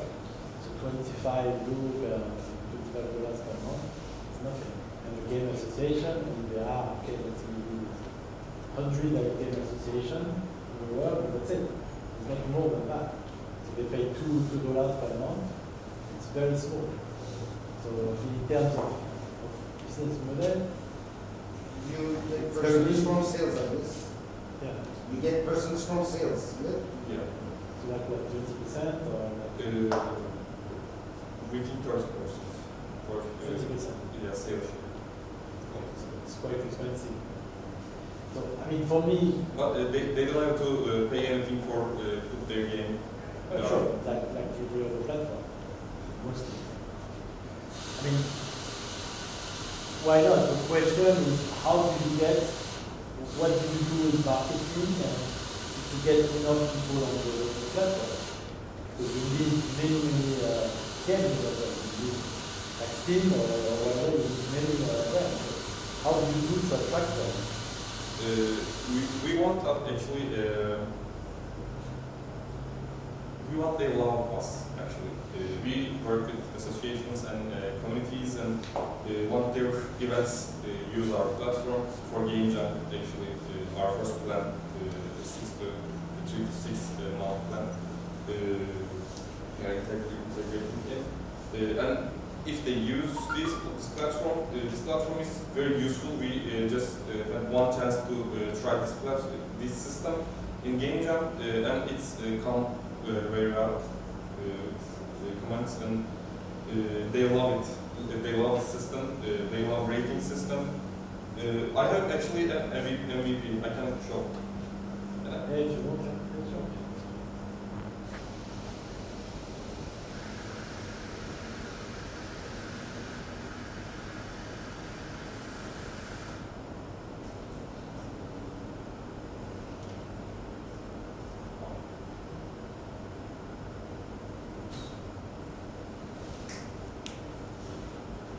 This is our homepage. Games panel. And if you click on the game, you can see its rating, the summary, gallery, comments, and you can rate the game. And the main reason why they use our system is the rating system. So how many people do you have at the moment using it? And you can just limit it. We just tried with 300 people, and it worked well. Because in that game jam we have 40, I guess it's 40 games, and 40 games rated by 300 person, and the result is very clear. In the yeah, you see a lot of people with some fun. I mean, there are a few people doing that at the moment, platforms like that, with a rating system and a bit of social network features. So I think the main point is how can you make sure that many people are using it, joining and using it. And it's it costs nothing for the people at the game, but it takes a lot of time to get them to be on board. That's good. So you're looking for money for developing that. That's what you put in the presentation. Yes. Actually, our first point is has something in game industry and creating the industry actually. Sorry, the hobbyist statistics is going increasing, and we want that these hobbyists have a job or their project invested, and we are doing this because of that, and we want to use public funds and government funds for this project. We have also association, young entrepreneurs and game developers associations present. We're gonna use that community, and actually we use that community and try this website and react well. I mean, as I say, there are a few people looking at that and developing that with some data, and the question is how we can get enough people on it to use it. So it gives really some interesting data. Okay. More comments? Okay, Do you offer an online investment system on your website, or yes, just meet them on? we actually offer the directly chat system. You can mail him or just chat with them. So investors can. You cannot invest through your website, just you meet them on My website. Just get the connection. Okay. There was another question. maybe I just couldn't suggested that part, but is there any kind of headhunter segment? Yeah, most of the people use also those kind of sites like job finding, portfolio, editor. Yes, there are investors, yes, there are developers or any kind of creative industry creators. Is there any kind of headhunters? We have a developers page. Works like LinkedIn profile system. We can click the profile we are looking for and use the see their skills, projects, their rating, and we can find the HR systems can use this.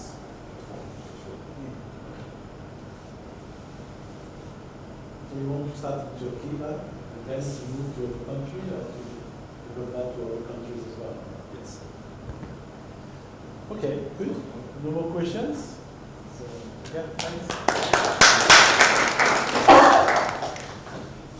All right, so that's a bit the end of the workshop. I hope it was interesting. Do you have any questions or comments? Was it useful for you to go through that?